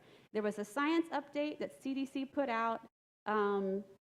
This one was from June. They do them, I think, quarterly. They top 2 articles, peer-reviewed studies that talked about reinfection being low, the final implications. Both studies suggest that SARS-CoV-2 reinfections are rare events and that persons who have recovered from COVID-19 have minimal risk of reinfection for at least 8 months after the primary infection. The data on reinfection due to variants is still emerging. So that is still emerging. So these were studies that ended. One of them was from Italy, so some of them were countries that were already experiencing the Delta surge. My point in that is, even the CDC says in 90 days. So we have all these thousands of people who have had COVID in the last 90 days, more than we know because many of them had it in the summer, including my family, before the school year started. And we have to have them wearing a mask because we don't walk around with T-shirts that say, I've had COVID in the last 90 days. But all those people are forced to wear one when there's really no medically necessary reason for them to do it. So again, it's becoming less and less reasonable. So I appreciate Mr. Susan's motion. I will say my hesitancy is because I just wanted us to let this thing expire and end and go back to where we were. And we're going to have people who are going to continue, as one of the parents said, we want people to do this because they care about people and they care about their, yes, I want them to do that for the same reason. I want them to wear that mask for the same reason, but not, again, I'm going back to my same thing as I felt all the way since last summer, that we don't need to mandate it. And so I'd rather us just get to the point where we let this expire. I certainly don't want us to extend it. I think it would actually not only break the trust of our parents, who it's been hard, difficult for us, over the last few days, especially for administrators. I don't want to say it's difficult for us. I mean, we get paid to get yelled at. Our administrators don't. But I also think that by extending it, we are going to have a hard time defending our position in the letter that our chair and Mr. Gibbs so actually wonderfully wrote. I thought it was a very well written letter, whether I agree with all of it or not, to the Commissioner of Education, saying that we're keeping it, that it's limited in scope. If we go beyond the 30 days, we're going to have a harder time defining that as limited in scope. So I'll stop there.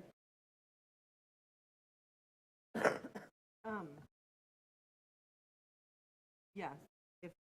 Does anyone else wish to respond to Ms. Campbell? So technically, we should go 2 and 4. Is it just a clarification question, or is it? Real quick, but I can wait until I got. It's okay. Okay, you could make a note on it so we can follow procedure.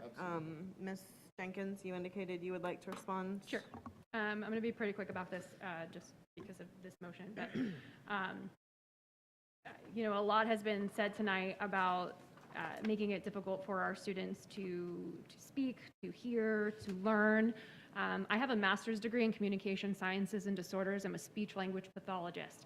I did that in Brevard Public Schools for 6.5 years. I did it last year when we had a mask mandate in place, like our 180 other SLPs in Brevard County do every single day for nearly 60 to 100 students a week. I do it privately as well, still, in a private practice, masked and my students masked. I work on articulation, phonology, expressive language, receptive language, and pragmatic, which for some people who don't know what that is, that's social skills, that's facial expressions. And so the idea that these things are inhibited or can't be taught or are going to be delayed because of that goes against what I do for a profession and what I do every single day. You know, I think it's foolish for us to use the fact that we allowed thousands of our students and our staff to be exposed to a virus because we didn't make a vote on a mask mandate before school started as a reason to remove the mitigation strategies now. To me, that's just an emphasis of herd immunity, and I did not sign up to allow my child to be part of that. My daughter is 5 years old. She does wear a mask all day, and no, she doesn't like it, and neither do I, but she does it. I have not gotten one phone call from her teacher to say that she can't handle it or her students in that kindergarten class cannot handle it. It is going well. My husband is an educator. I've said it time and time again. He works with middle schoolers. They are probably the most difficult population of students to deal with behavior, and they are as compliant as they were last year. Yes, you have to remind them, just like you have to remind them to turn in their homework. And I have one last question. So I just want to clarify. So this motion is the exact same motion I made back in August that everyone on this board emphatically was against because you said the opt-out was useless. And I'm not going to forget that. And at this point, when our numbers have dramatically decreased, let me give you some concrete numbers. On September 1st, the day after the mask mandate was put in place, so clearly those numbers were not impacted by the mask mandate. That day, we had 1,176 positive cases active and 7,319 quarantines active. Today, we have 194 cases active and 904 quarantines active. That is an 84% decrease in cases and an 87% decrease in quarantine. Yes, our county has seen a decrease. We went from over 700 and 100,000 cases of transmission to about 350 and 100,000. That is a 53% decrease. So we have exponentially decreased transmission in Brevard Public Schools when compared to our county.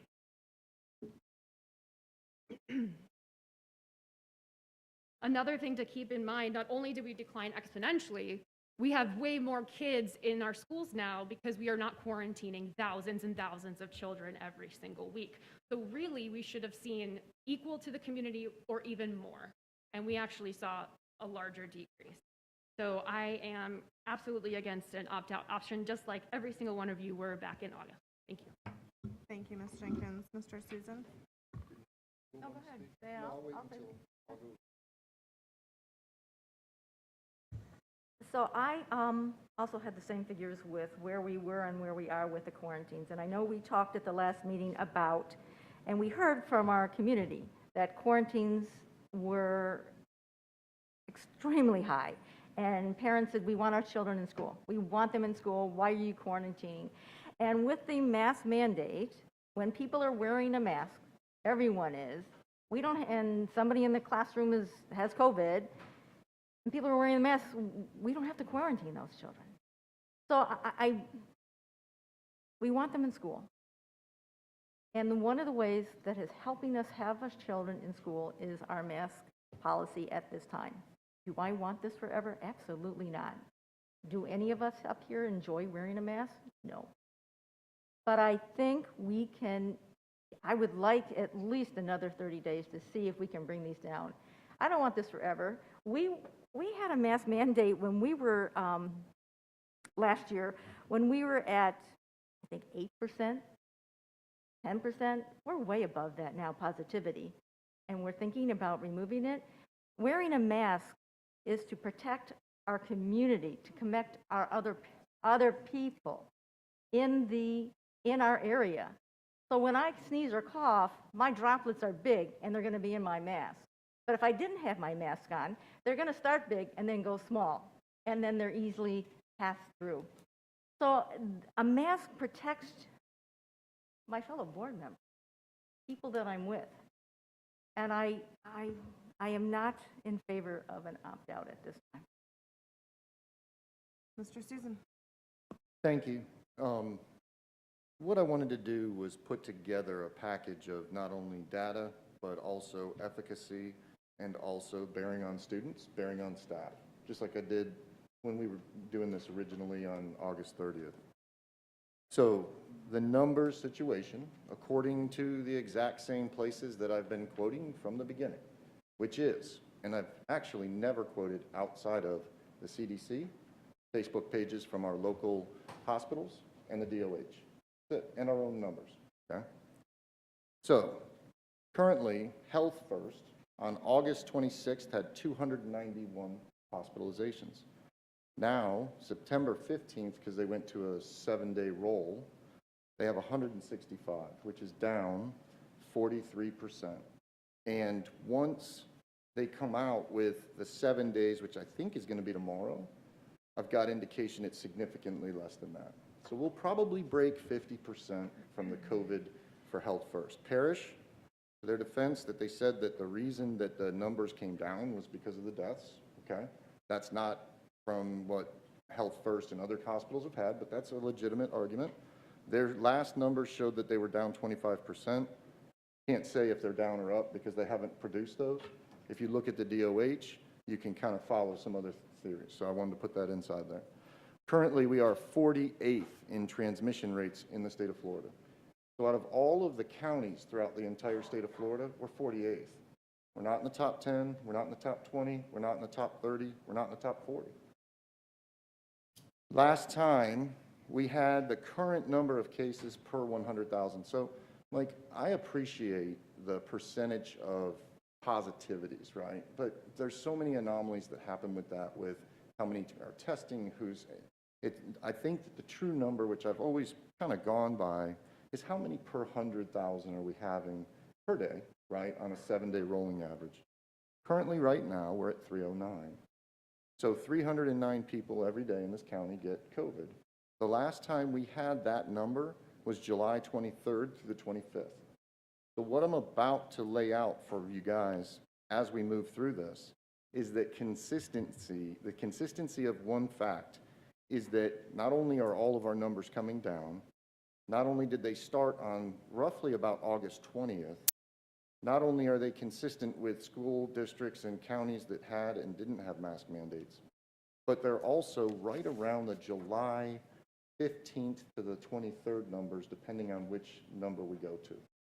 So we as a school district are imposing a mask mandate on the numbers that we didn't feel was strong enough to pass a mask mandate through the summer and then when we open the school.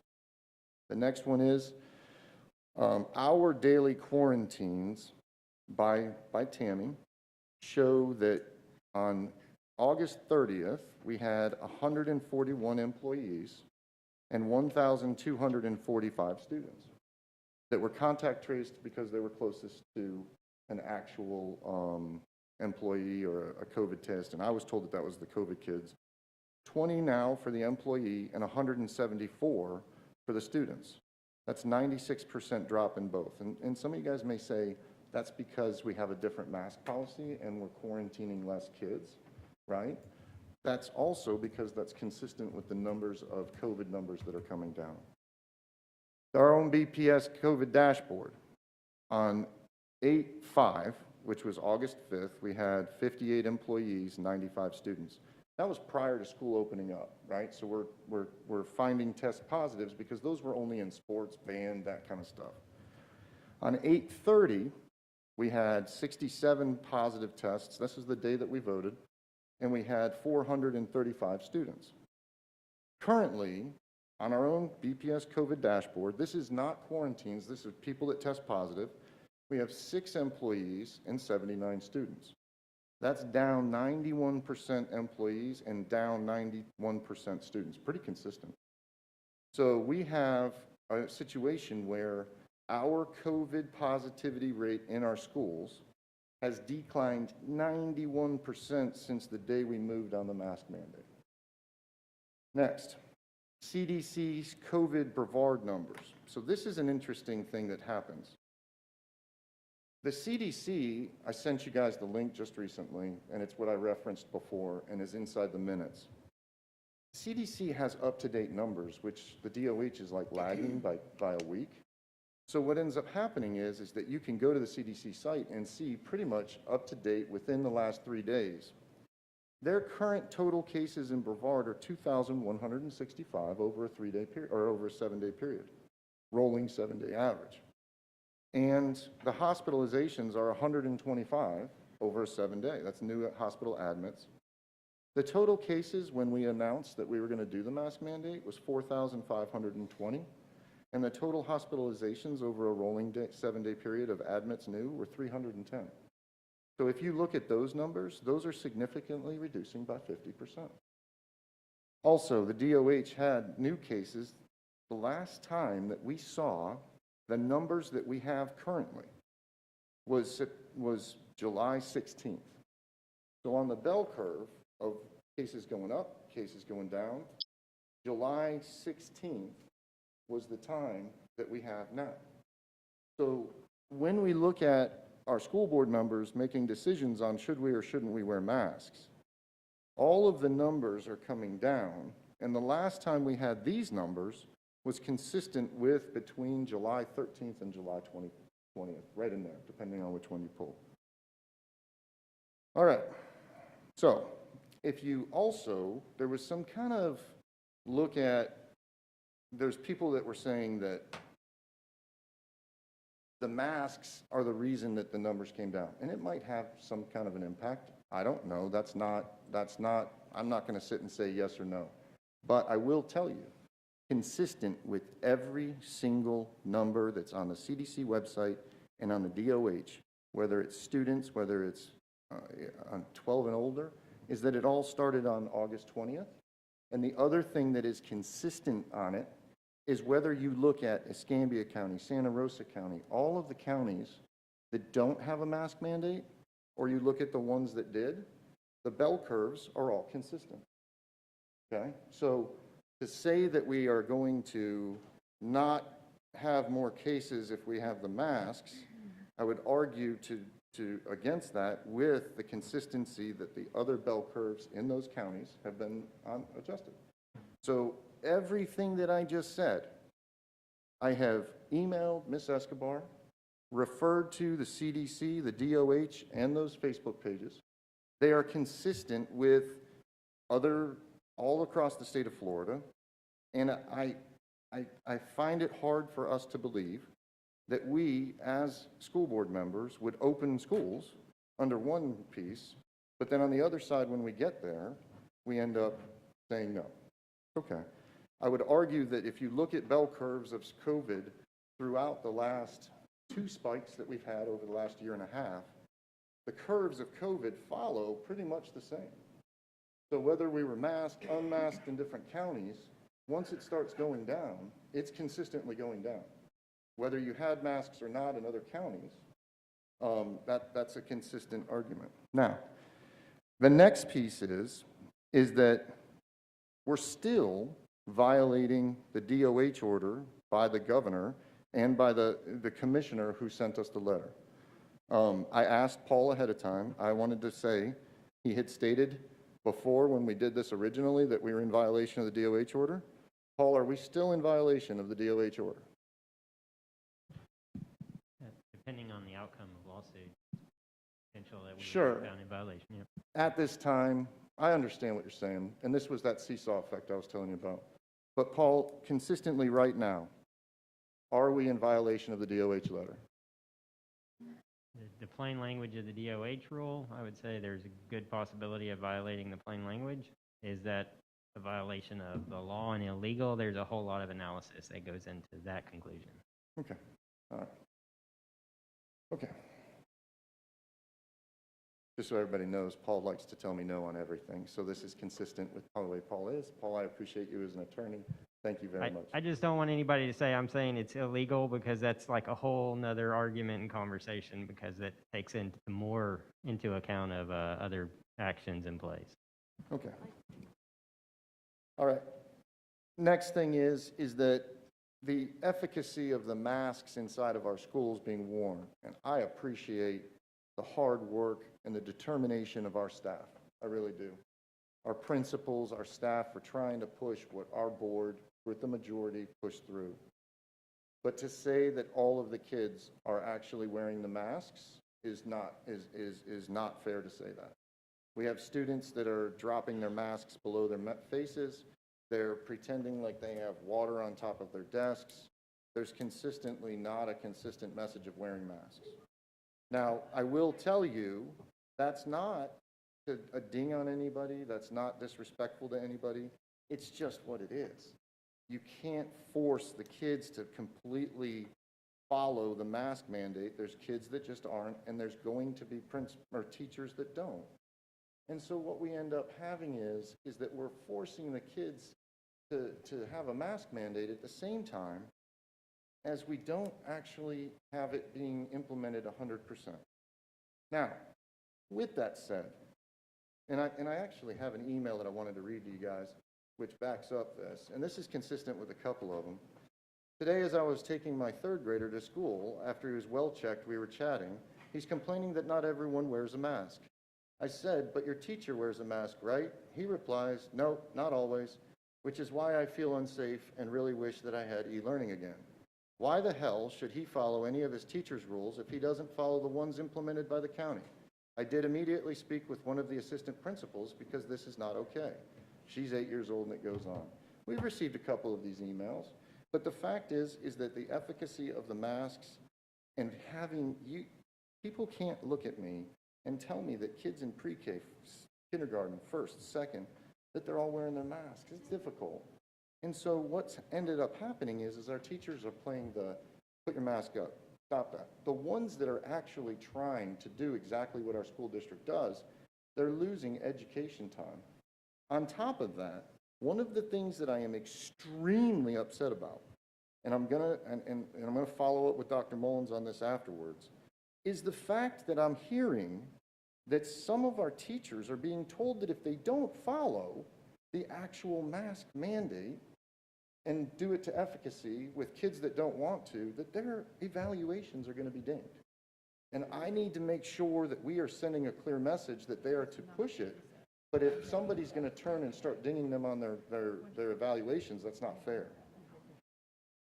The other piece that we have running right now is that we have in-school suspensions for kids that are deciding not to wear it or that are wearing it down below or doing different things.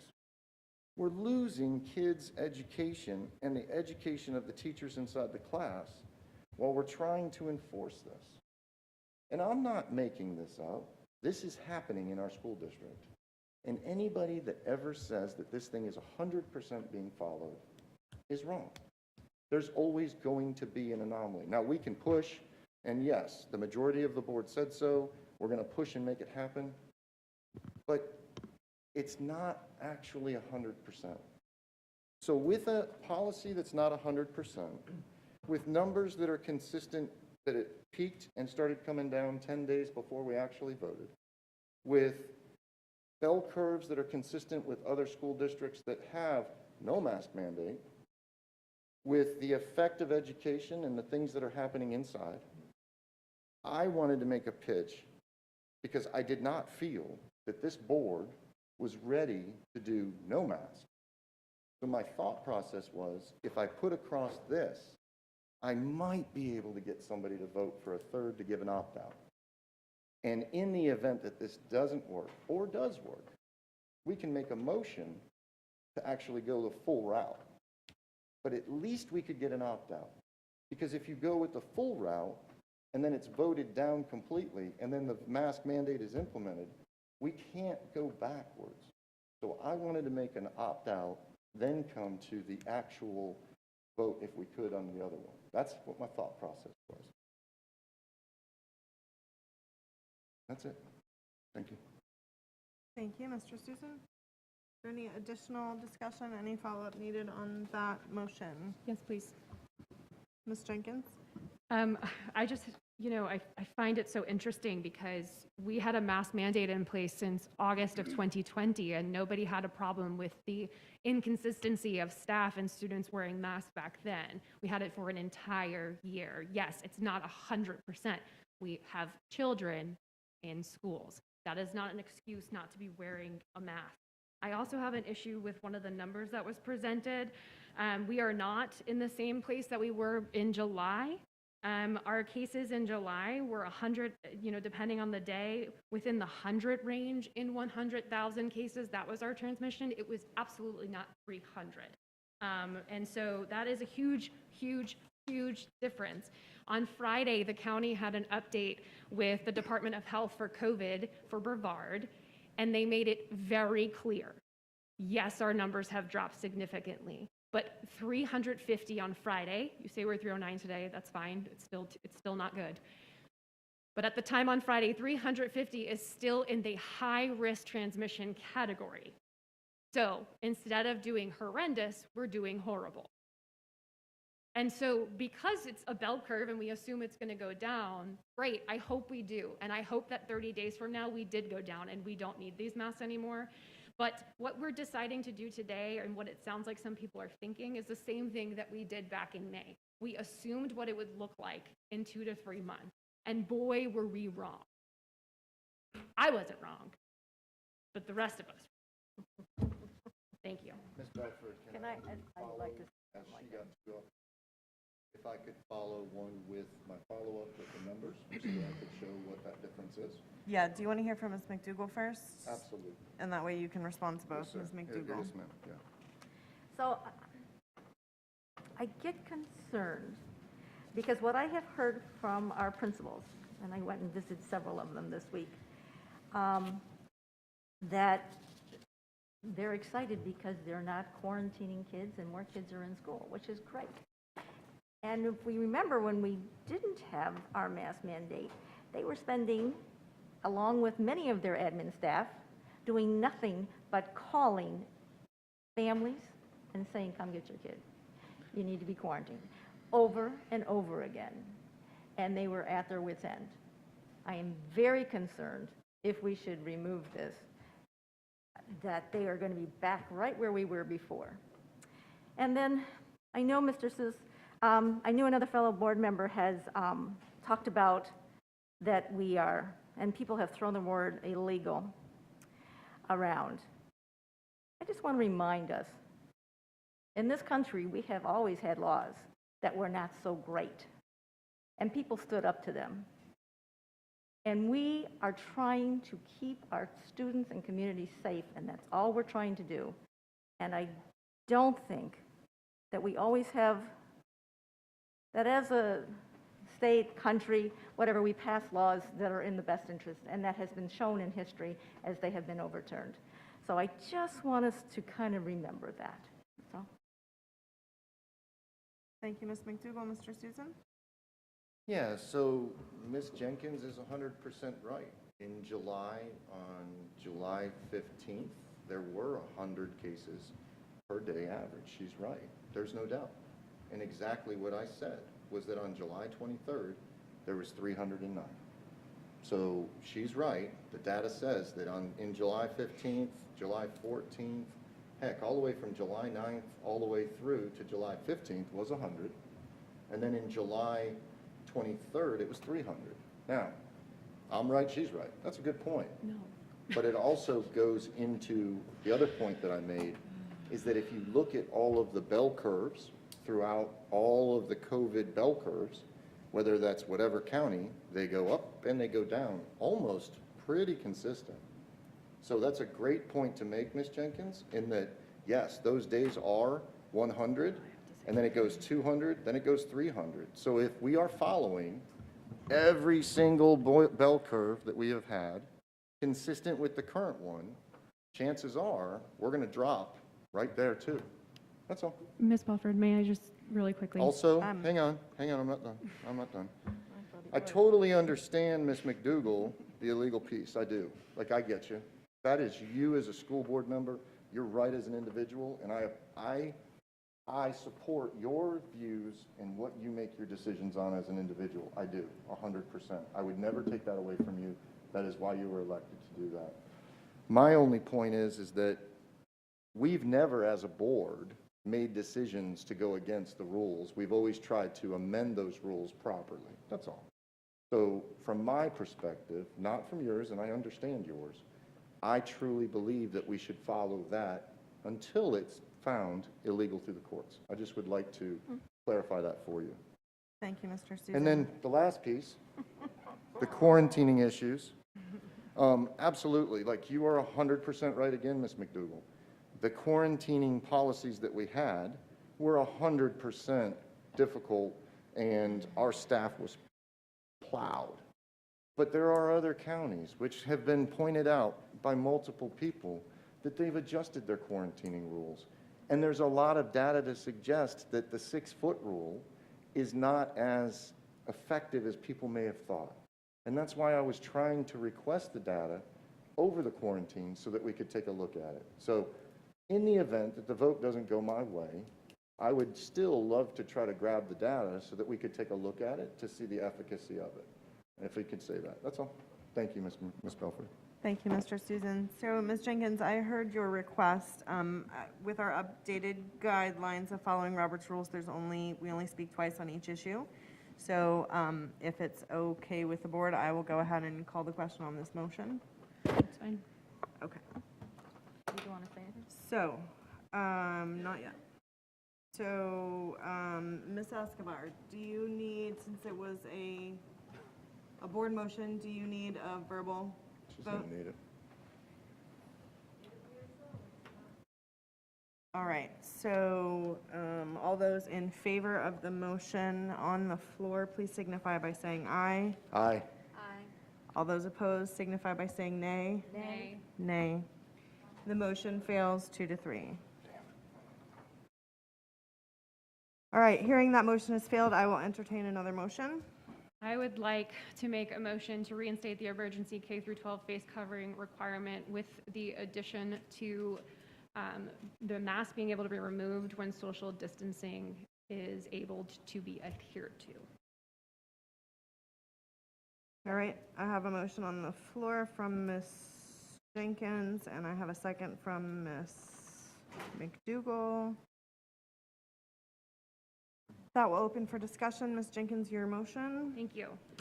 I need to clarify something that was said because I think it's really, really important. So, you know, when we're talking about that bell curve, if you're looking at the history of COVID in Brevard County, we've never really had bell curves. We had weird mountain peaks and valleys and hills and staggered nonsense.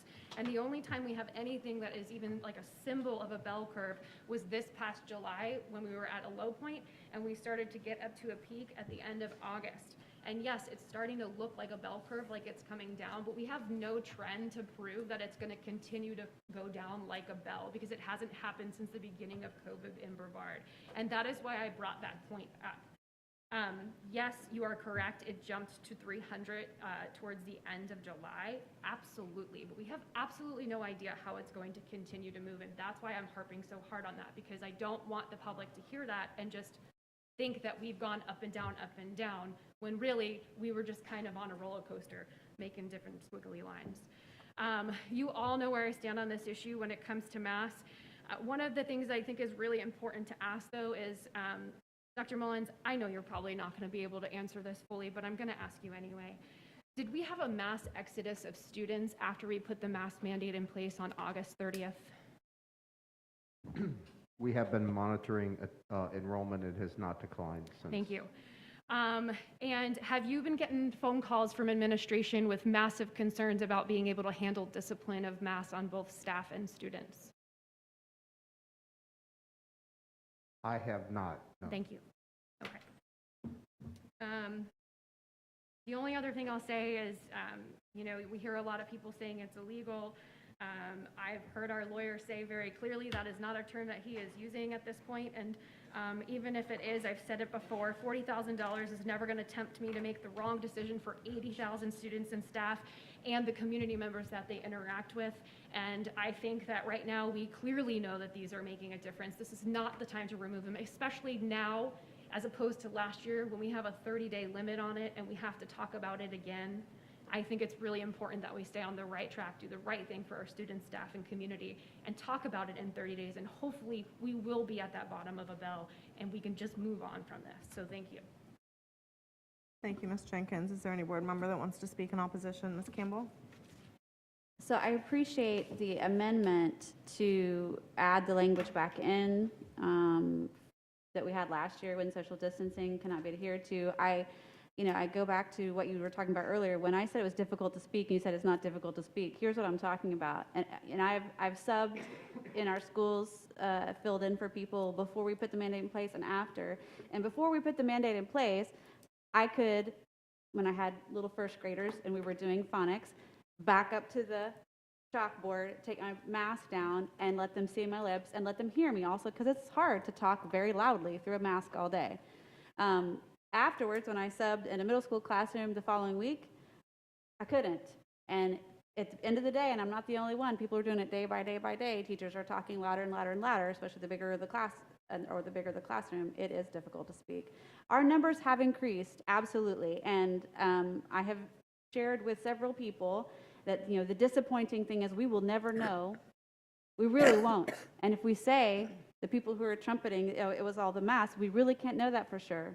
Because our data beyond our county was going down, and Ms. Belford correctly pointed out, the chair correctly pointed out when we had the emergency meeting, that our county numbers started going down before we had that meeting.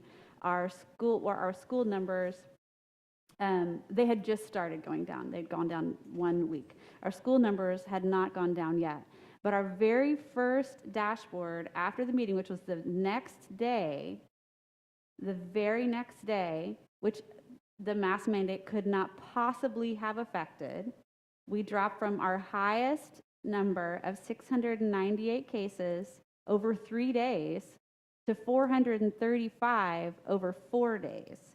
The next dashboard on September the 2nd dropped again to 416, which at that point the mask mandate had been in place for 3 days. So those were kids who were testing positive on Tuesday, Wednesday, and Thursday after we put the mandate in place on Monday. So again, those numbers, very highly unlikely that any of that impact was due to the mask mandate. The numbers then, the next dashboard was 118. That was Labor Day weekend. We didn't even get all the cases and tests, but then it went right back up to 361, and then which was still lower, and we've continued to drop significantly. We won't ever really know. But the numbers in our schools, in addition to the county, were already going down.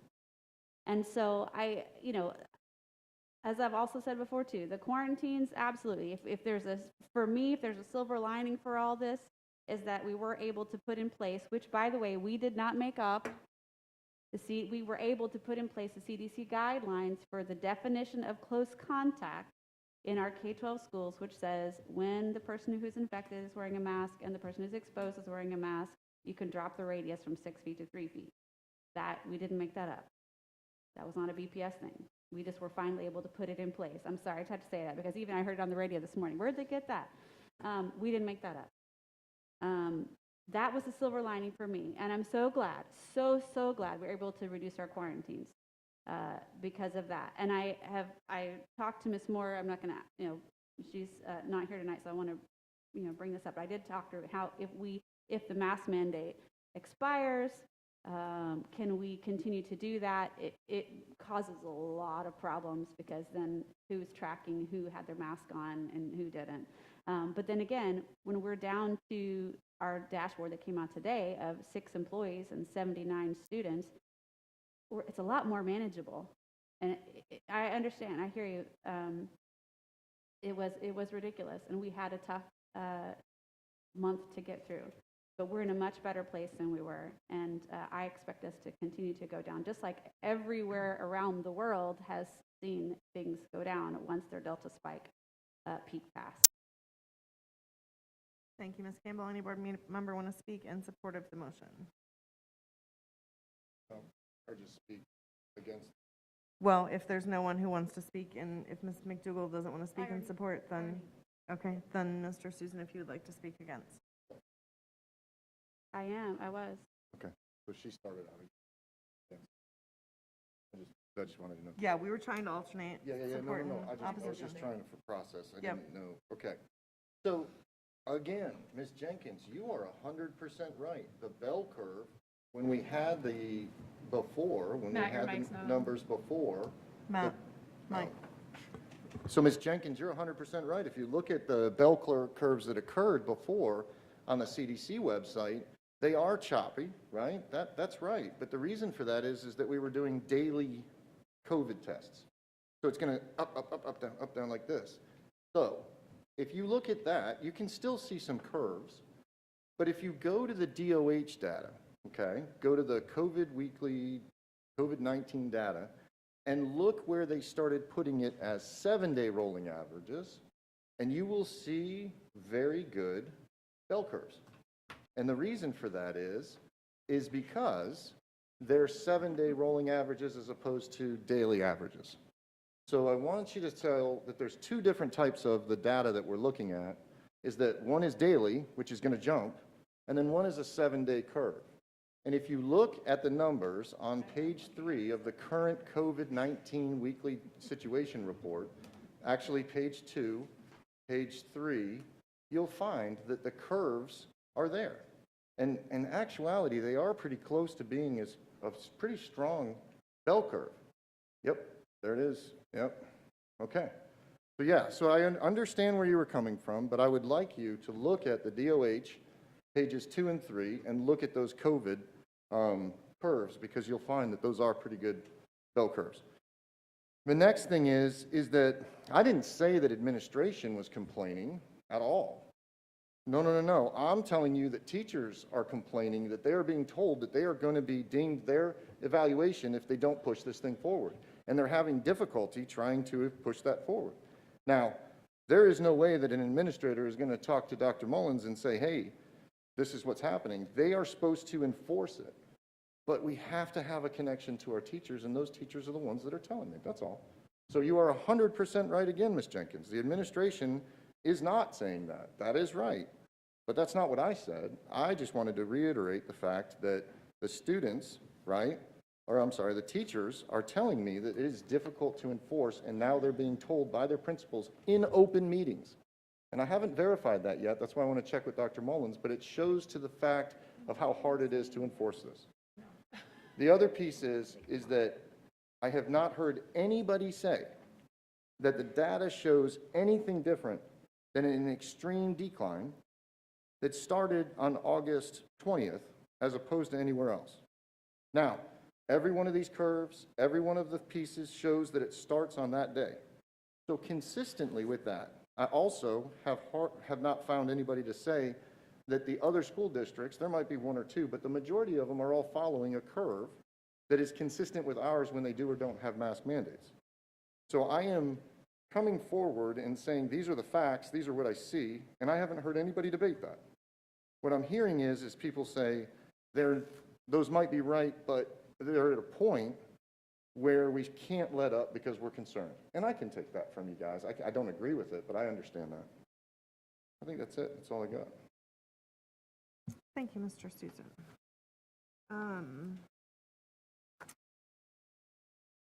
All right, so obviously, like all of you, I'm thrilled to see the promising changes in our numbers in the district as a community. And I do want to address, there's been much reference to our quarantine numbers declining because of the change in the protocols. And I think that is absolutely undeniable, right? We knew the quarantine numbers were going to go down when we changed those protocols.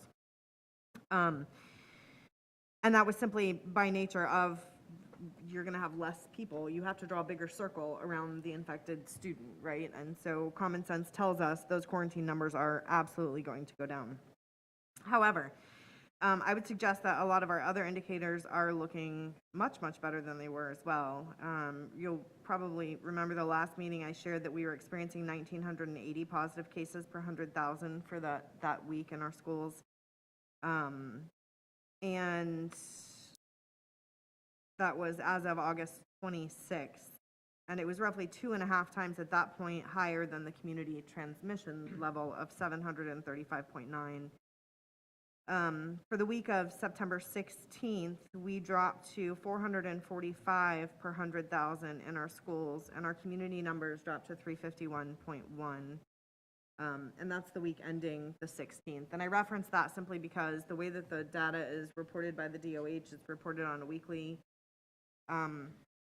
trend. And so if you combined our two dashboards for the same period, we have like numbers. Does that make sense to everybody?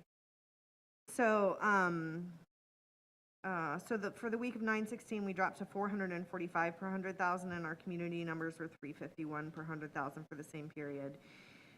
So obviously, we're still outpacing the community with our positives in our schools, but we're much closer to that community transmission rate, which is phenomenal. I also mentioned, as of August 26th, that 31% of the cases in our community were associated with our schools, while our schools made up only approximately 11% of the county population. And I am pleased to report that for the week of September 16th, that number has dropped to 14.77% of the cases coming out of our schools, which I would suggest is also phenomenal. While it certainly is easy, and this has been mentioned a couple times, to suggest that community transmission decline is the sole driver of the changes in the numbers, I believe it's important to note that while positive cases in our community declined 16.56% for the week of 9/10 to 9/16, our school numbers declined 41.75% for that same week period, more than double the decrease within our schools compared to the decrease that we saw in our community. And while obviously we see fluctuations between reporting periods. Even if you look at our dashboard, you'll see, from the beginning of the week to the end of the week or whatever. If you look at the time frame from August 26th, our community positive cases have declined roughly 52.2% from the August 26th dashboard reporting to the 9/16 dashboard reporting. And over those same reporting periods, our district positive cases actually declined 77.5%. So a significant difference in the rate of decline within our schools compared to within our community. I'm also happy to share that while we do mourn the loss of some of our team members, causing hospitalized numbers to go down in some instances, as of Friday, we were down to 1 student in the hospital and 1 employee in the hospital. And you all may recall that at one point we had 12 employees in the hospital and a handful of students during this time. I won't begin to claim that any of this is solely a result of our mask mandate, as we are clearly seeing a decline in our community spread, but I do believe you can argue it has not, I don't believe that you can argue it has not had an impact either when you look at the difference between the rapid decline in our schools and the rapid decline in the community. So with that being said, and I've been quoted as saying we're not there yet, I'd like to take just a few minutes to discuss the legality of our mask mandate, and that has been brought into question by many. As indicated in the letter sent to the state, it is the opinion of our general counsel and myself, as both of our names were on the letter, that we are in fact in compliance with with all our constitutional duties, the statutory language of the Parents' Bill of Rights, and the Department of Health rule with our current mask requirement, including multiple opt-out avenues. Additionally, there are multiple cases, as was mentioned by one of my peers, at the administrative, state, and federal level that are currently working their way through the system, some of which indicate without a mask requirement, we would be violating federal requirements. And I would be remiss if I failed to mention that the Chancellor of Education, who is responsible for ensuring district compliance in Florida, provided in his sworn testimony that the DOH rule simply provided much appreciated guidance to districts and that they did not have to follow the guidance if they were willing to face the consequences of not following it. So after having said all of that, I still suggest I don't want this mask mandate to be long-term. I'm incredibly encouraged by the numbers we are seeing. But, we put a caveat in the policy that when we reach 50 cases per 100,000, that the mask mandate could be lifted without even having to reconvene the board. And the reason that number was chosen and was discussed at the time was because that's the definition of dropping from high to moderate community transmission. And we've heard all along throughout this that community transmission is absolutely going to impact what we see in our schools. So I will support a 30-day extension of the mask mandate until October 30th, or when we reach that threshold, whichever comes first, as the policy states. I don't think it requires a change to the motion. The only question that I have, and I don't know, Dr. Thede, if you can answer this, because the motion on the floor goes back to social distancing, providing an opportunity for masks to be taken off indoors. On the CDC exception for K-12, it states, in the K-12 indoor classroom setting or a structured outdoor setting where mask use can be observed, the close contact definition excludes students who are between 3 to 6 feet of an infected student if both the infected student and the exposed student correctly and consistently wore well-fitting masks the entire time. So my question is, you know, part of, we've talked a lot and you know, I'm so thankful for the varying perspectives of all of us up here and the obvious commitment to doing the right thing, even if we see that the right thing to be done is different. My concern is you know, each and every one of us talked about the importance of being able to educate our children, to continue to provide that educational support. And I think a big part of that is the decrease in our quarantines. So my question is, do you know, Dr. Theddy, or perhaps Ms. Jenkins, if you had an opportunity to speak with Ms. Moore prior to this in preparation and would like to weigh in, if we move to allowing masks to be taken off when social distancing can be maintained, do we then have to go back to the 3-foot or the 6-foot quarantine number? As I understand from discussing with Mrs. Moore, we would go back to the 6 feet quarantine, what we were before we had the mask mandate in place. Okay, thank you for that clarification. Ms. Jenkins, you look like you're signaling. Did you have something to add? I have like a little bit of a follow-up to that though. So when you say that we'd have to go back to the 6 foot, is that if that student was or staff was unmasked, or is that just overall for everybody? As I understand it, if we do not have a mask mandate in place, we are at 6 feet. All right. So to be clear, my understanding was that if you were socially distanced and you were unmasked and for some reason you came together, my assumption was then those would be the ones taken into consideration to bring it back out to 6 feet. So that's different. So thank you for asking that. Yeah. Yeah. So I think that's an important point of clarification because, you know, I want this to go away as much as everyone, and I am super, super hopeful if we continue to see 50% decreases, we will be at that 50 per 100,000 in virtually no time, right? And that is truly my hope. But what I don't want to do is to support a motion that's going to make us lose the benefit of our quarantine So can protocols. I amend that or no? It was a point of clarification. I think that got a little mixed, convoluted, but I think if we go back to what you're talking about is if the mask mandate ends, then we go back to 6 feet. I think what Ms. Jenkins is asking is if we continue with the mask mandate, but just put back in the language of if you're 6 feet or more apart, you can take your, like we had last year. Does that make that, does that void that? Okay, thank you for that clarification. I can't answer if that would void that or not. Okay. And I say void that, it's up to us. We're making the decisions. Those are guidelines, not rules. So. Okay, so is there any further discussion on where we are? Ms. Jenkins, you had requested if you could amend your motion. So Mr. Gibbs, can she offer an amendment? She can't. Well, she can make a new motion if she wanted to, but the amendment, I would prefer to come from someone else. But just to clarify, you said October 30th, 30-day extension would be October 29th. Thank you, October 29th. So can I? So do we need to take a vote on the motion that's on the floor and then allow another motion to be offered if that's the Somebody avenue? can make a friendly amendment if Ms. Jenkins is open to it to, I don't know what the modification would be, to modify the 6-foot language, or so like if Ms. McDougall or So we Ms. would have to Campbell change or what, somebody though? that What would wanted change to it? amend or make a friendly amendment. they could make a friendly amendment if Ms. Jenkins would accept it to modify it so that it was accepted. Okay. Did you all understand that? Yeah, but I'm not sure we need to I don't know make if we need to. I That's don't what know I'm if we confused need by. to. You should just kill the amendment, offer up another amendment, have it done. Okay. But except for if we don't, if nobody really wants to make,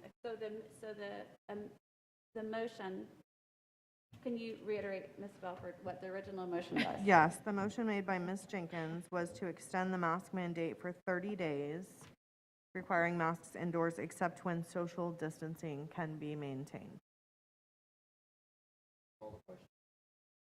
Okay, Mr. Susan has called the question. Do you need a voice vote, Ms. Escobar?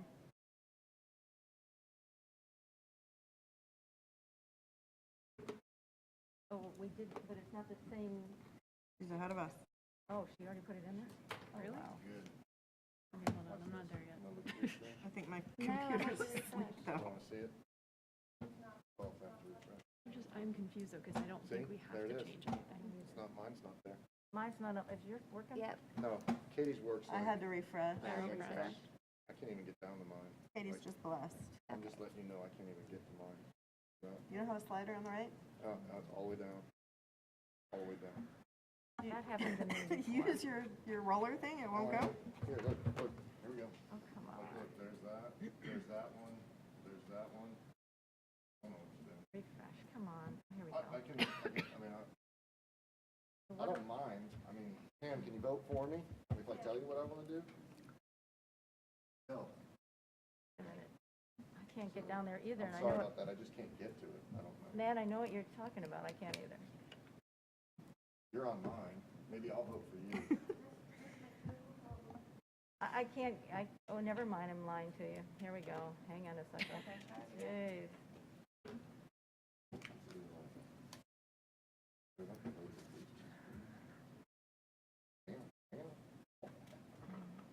Did you get it? But she already voted for me.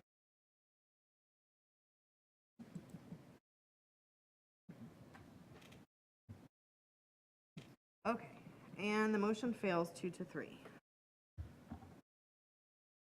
All right, so I will open the floor for an additional motion.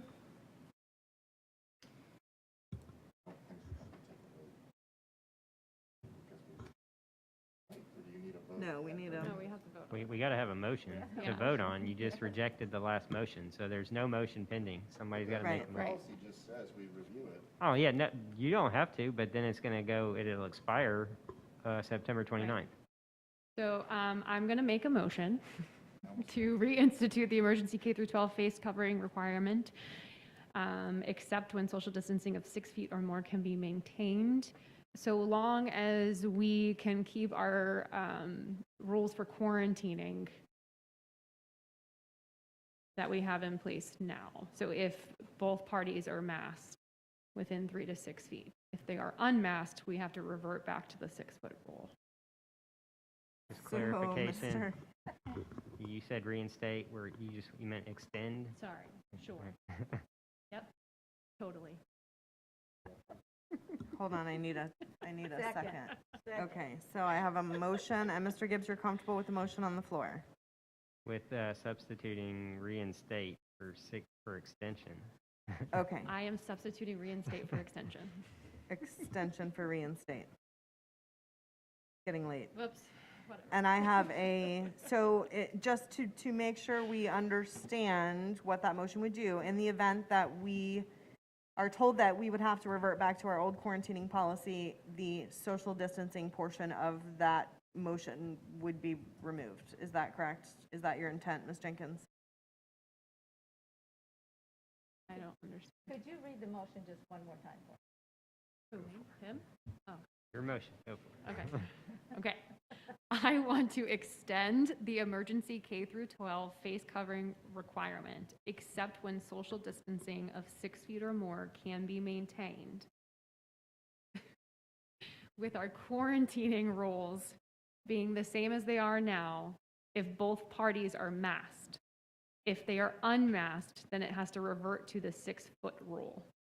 Does that make sense? So is everyone clear as to what that is on the floor?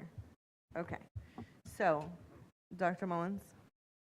I just, with the assistance of Dr. Teddy, I just want to ask some clarifying questions so I understand if this motion is approved, what the expectations are of staff. I think it's beneficial for all of the board to make sure we know exactly what this means moving forward. Can I clarify that I have a second on the motion prior to opening it up for questioning? Because I'm with you, absolutely. I just want to make sure. Ms. McDougall, with the clarification on the motion, are you still offering a second? Second, yes. All right, so I have a motion on the floor, and I have a second. Dr. Mullins, if you would like to clarify or request clarification. And Dr. Teddy, I'm going to ask, you know this better than I do, so I want you to listen carefully and make sure I cover all possible scenarios so I can give, if it is approved, correct direction to our staff. If students are socially distanced at least 6 feet with supervisor approval, they can remove their mask. If students are within 3 to 6 feet and unmasked and in close contact to a case, they would be required to quarantine, the rules set up by the guidelines of CDC.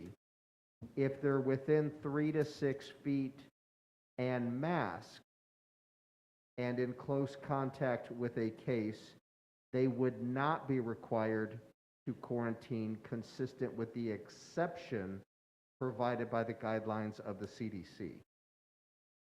Is that the intent of your motion, Ms. Jenkins? Yes. Just one thing I just want to clarify. Both parties have to be. Yes, yes. Okay, yes, that's what I meant. Thank you. And if I may, Dr. Teddy, did I cover the permutations of what is different from what was previously our policy? You did.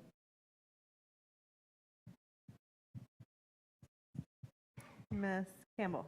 So on that note, I think what Ms. Jenkins is trying to put out is that we continue our quarantine practices as we have now.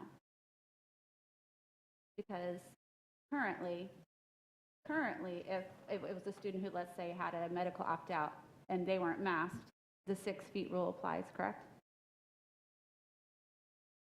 To my knowledge, after talking with Chris Moore, they are not isolated if they have a medical exemption. So we're not isolating students who have medical exemptions, if that's your question. Just people who aren't masked for whatever reason. The That's what I'm 6-foot talking about. rule, she's asking the 6-foot rule applies if we have even a medical exemption, they have to be 6 feet. Otherwise, regular quarantine requirements are in play. Yes. Over the last few weeks. So in other words, we want to continue the quarantining practices as we've had over the last few weeks. Yes. And not change them. I thought that's what you were doing with the last motion, but we want to make it crystal clear because we're not changing anything for staff is what it seems like for their quarantine procedures right now. The only thing we're changing is allowing staff and students to remove their masks if they're socially distanced or more. Indoors. Indoors, socially distanced, at least 6 feet. Right, outdoors, we're still out. Everything is the same, else is the same. If I may just clarify, last year's policy was at the direction of the supervisor, the teacher, et cetera. Is that still the expectation of the board? Students? Yeah. Yes. So students could be directed that they do not have to have their mask because the teacher has or the supervisor has verified that they are socially distanced appropriately at 6 feet. The students with supervisor approval is already in the policy. Okay. So we would just be adding the component of indoors, you can take it off. As long as you may, and employees. So are you comfortable, Dr. Mullins, with the clarity? Dr. Teddy, are we good? We are. As Mr. Gibbs said, the employee piece is already in the emergency K-12 face covering, and the supervisor's approval for students is already in that. The employees is not.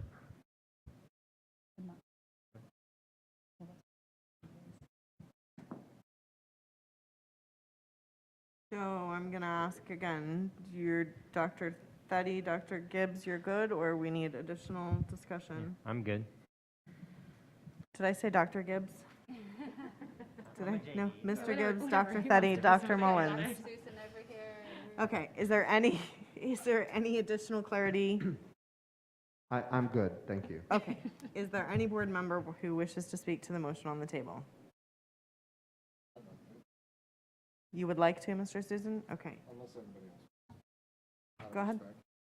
So I applaud you for trying to loosen it up a little bit there, Ms. Jenkins. The only problem is that the CDC speaks specifically to indoor mask mandating, and when we're trying to follow that piece, I think when we look at that, we're also doing medical opt-outs and all that stuff, which is not part of what the CDC says. They don't say, well, you can, if you have these people and all that other stuff. So my issue that I have, so I would not be so concerned about violating the CDC memo and everything else, because we're already doing that in different ways a little bit.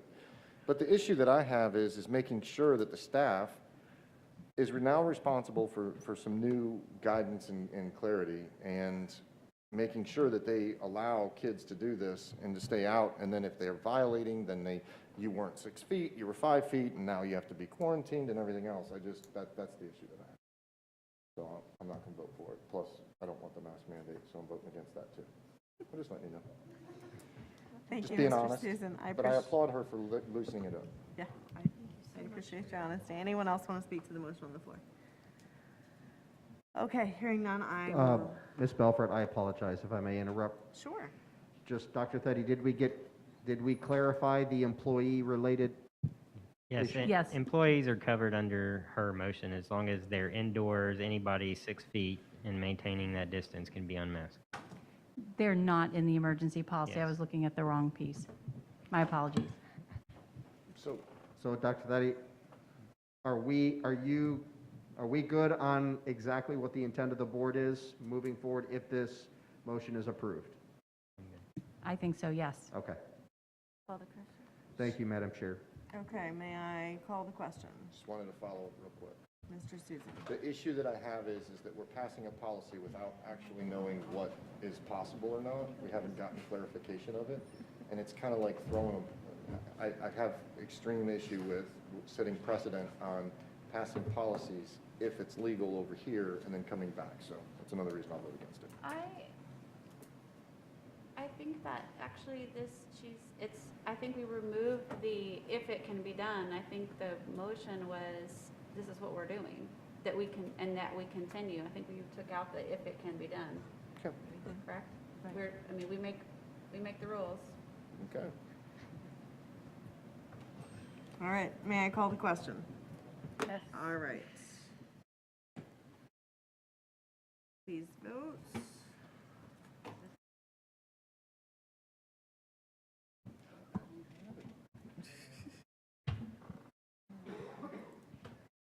Katie's faster than all of us. No, she just gets a computer that comes up quicker for her. It's okay. I got you.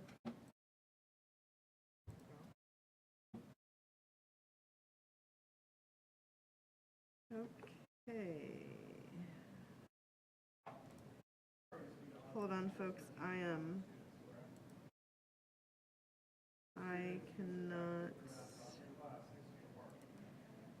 All right, and the motion passes 4-1. You think? No, I don't think it am was. I- I think it was 3-1. Yeah, there's no way. 3-2. I was expecting 3-2, but hold on, let me, Mine should be nay. So if it was the wrong way, mine's nay. and I don't have a breakdown on who.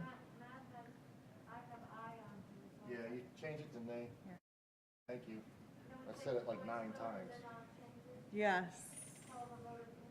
All in favor, please signify by saying aye. Aye.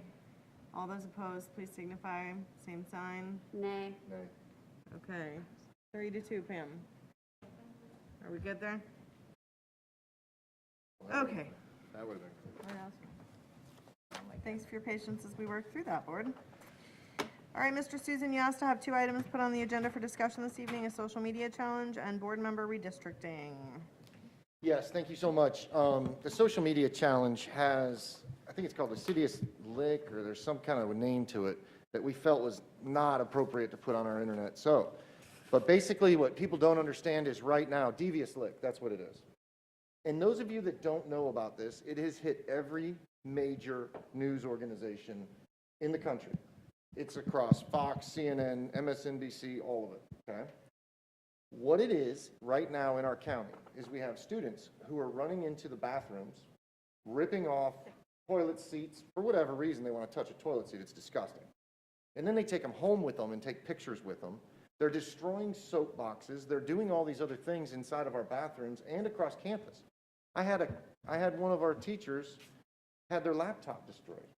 They're taking stuff off their desks and everything else, okay? So I wanted to have this discussion to set direction, because if you are a thief of school board property, teacher property, or anything else, I want our principals to know that you can expel them, because that's what we should do. So it is our policy consistent, and the issue that we have is that these kids think that this is funny, right? So unless we set direction that we are going to firmly say that we are going to expel these students and this is wrong, and push it out on social media so that the parents know. There's a lot of parents that didn't even know about this. There's a lot of people that don't know about this. So the issue is my daughter came home about 2.5 weeks ago, 3 weeks ago, and told me about it. And I was like, yeah, whatever. And then all of a sudden, my principals, I checked in with them, and they said, absolutely, this is a bad problem. At Vieira High School, there's situations, and some of our principals are forced to shut down bathrooms, except for like 2 of them. The kids from around the entire school are coming in and trying to use 2 bathrooms, and then we have staff monitoring them. It's ridiculous. It's stupid. I mean, I've never seen anybody want to go steal stuff out of a bathroom. I mean, these kids COVID has really messed with our kids' heads. So what I'm trying to do is make sure that our principals know, which is probably consistent with everything else, but it might need board direction, that they can expel these kids for doing it. And then I'd also like to allow us to offer up a reward for kids who turn in other kids that are doing it. I'd like to do that. So the first piece I want to do is, I want to say, is that consistent with our policy, Dr. Mullins, that if they deface or steal or do something to both teachers and school district, we expel them? Yeah, our discipline plan absolutely supports the district taking actions that can include suspension, investigation, and expulsion? leading to that is related to vandalism and/or theft. We have a due process that is built into our discipline plan, and I can assure the board that our administrators have received full support in holding students accountable for their behavior related to these incidents. Okay. So if that's consistent, then I don't have to say anything, but okay, go ahead, Mr. McDougal. Mr. Susan, this has been in the news. It's from TikTok. Yeah. It's a TikTok I'm challenge. glad you know TikTok. Hey, I'm with it. I'm telling you, like, I'm not on it. And I was like, geez, Mr. McDougal's more hip than I am. This is cool. So it's a TikTok thing that's going across the whole country. Yeah. And I know that people have pressured TikTok to take this down, but this is what's going on. I can't say it makes any sense to me at all. And yes, we do have a policy for that. And I would not want to have rewards for people to tell on other people. It's just... It's effective, offering up rewards for people to turn in murderers and everybody else. Well, and I'm not sure, and I don't know, Joanne, if you can answer this, but we have our Speak Out hotline and our not our Rave app, but what's our P3 app, Campus P3 app, where they certainly can report. I don't know if there is, Joanne's giving me a head nod, yes, that certainly they can report through that, and they may actually get money through Crime Line for reporting a crime on our campus. So we would encourage them. Does the sheriff pay for that? Does the sheriff pay for that crime line? The award. Oh, this is great. This is great. Yeah, This is so awesome. those, as our K-9 officers go out and promote that P3 campus app and the crime line, and for any parents or students who are listening, I would encourage you that is completely anonymous. You don't give your name. What happens is if you give information, they give you a secret way to go and retrieve the funds, and so you don't ever have to even submit your name. So completely anonymous, and you can certainly let us know if you know that your peers are doing things like that in our schools. We would encourage it. Ms. Campbell. I'd just add our thanks to district security who have been combing social media and actually finding some of these if any of our students post it. So I don't think students at 9:07 on a Tuesday night are probably watching the school board meeting, but if you are, or your You'd be parents are, surprised. we You'd be have surprised. people working for us who are scouring social media, and you'll get caught, and you should.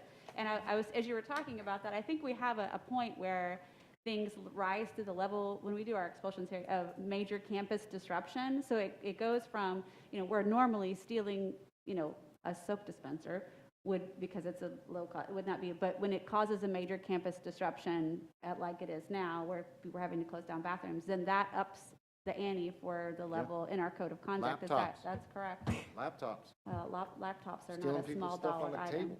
Well, that's ridiculous. Yeah, no, I Well, agree. And good point, Ms. Campbell, that people are probably not watching the meeting this late, or, students are not watching the meeting, but perhaps Mr. Bruin could help us with getting reminders out to our families that Campus P3 app or Crimeline could, potentially be used to share information as well.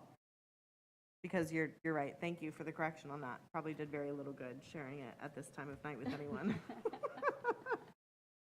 Yeah. I can't believe somebody would steal a toilet seat, for crying out loud. Or a sink.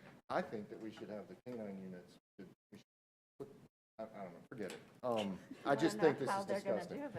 So, that's it. We're good. We're gonna offer up the money through the hotline, we're gonna catch the kids, and we're gonna finish this thing, right? There you All go. right, good. Next. So I discussed before about board member redistricting. So we had talked before about, hey, we're possibly doing this. I put this on here just so that I could say, I'm going to bring forward a couple of proposals at the next board meeting that we could look at, right? I wanted to give you guys enough time so that we could really think, yes, we would like to, or no, we wouldn't like to. I will be bringing forward one that just says whatever the county puts together, we follow. And that's it. So whether it's crazy, member, meandering, whatever those things are, that we follow that. The reason is I meant to say not meandering, but deciding on who does it, because the bottom line is that right now, the supervisor of elections is going to have to reset a bunch of precincts, the rezonings and everything else. And if we're consistent with the county, it opens up for transparency for our voters. That's the first level.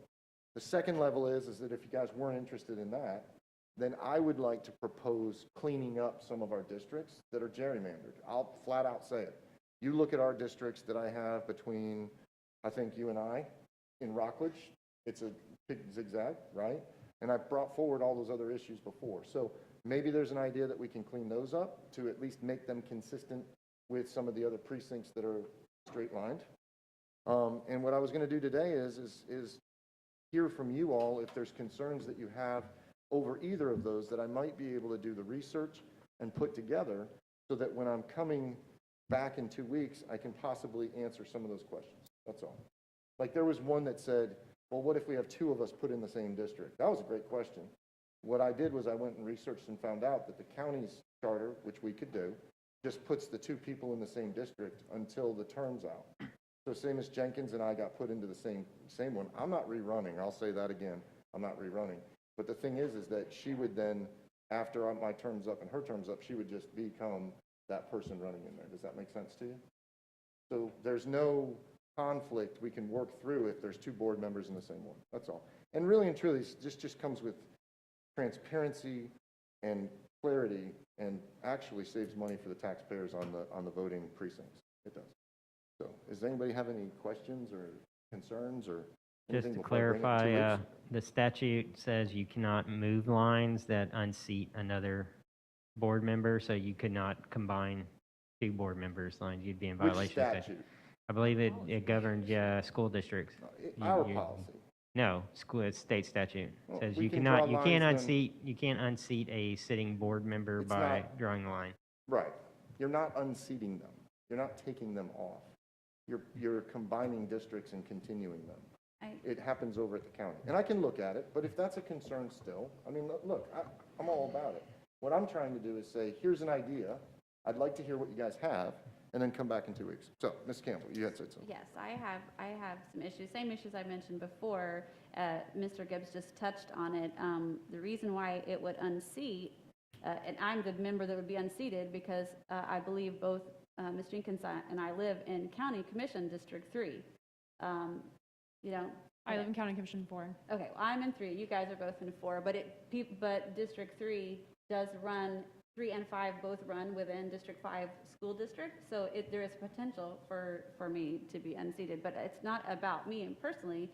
But what it does is it would make that board member, if you did something like that, it would make one of the board members have to. We've already had 2 school board members in the last few months across the state removed from office because then they were living outside of their district, and one of them was living just across the street, and they were removed and replaced, including our former chair of the Central Florida School Boards Coalition for Marion County, and so that causes a problem. The problem that I have, I don't mind looking at some cleanup. I think it's a lot more than just us taking a look at it in a workshop. I mean, I had a very short conversation with Dave Lindeman and or Sue Han, and just talked about the process we have to go through. We have to get community feedback and all that. So, but you know, I'm not unwilling to look at that. We do have a time frame, right, Mr. Gibbs? We have to look at it in odd years. Yes, it can only be changed in odd years. And I also talked with Sue, and she said our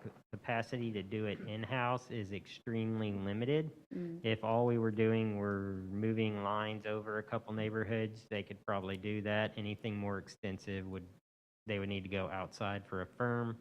Districts that are doing that now in the state are estimating $100,000 to $150,000, depending on how many community forums you want to hold around the district. But there's another, I've been looking at this since Mr. Susan brought it up originally.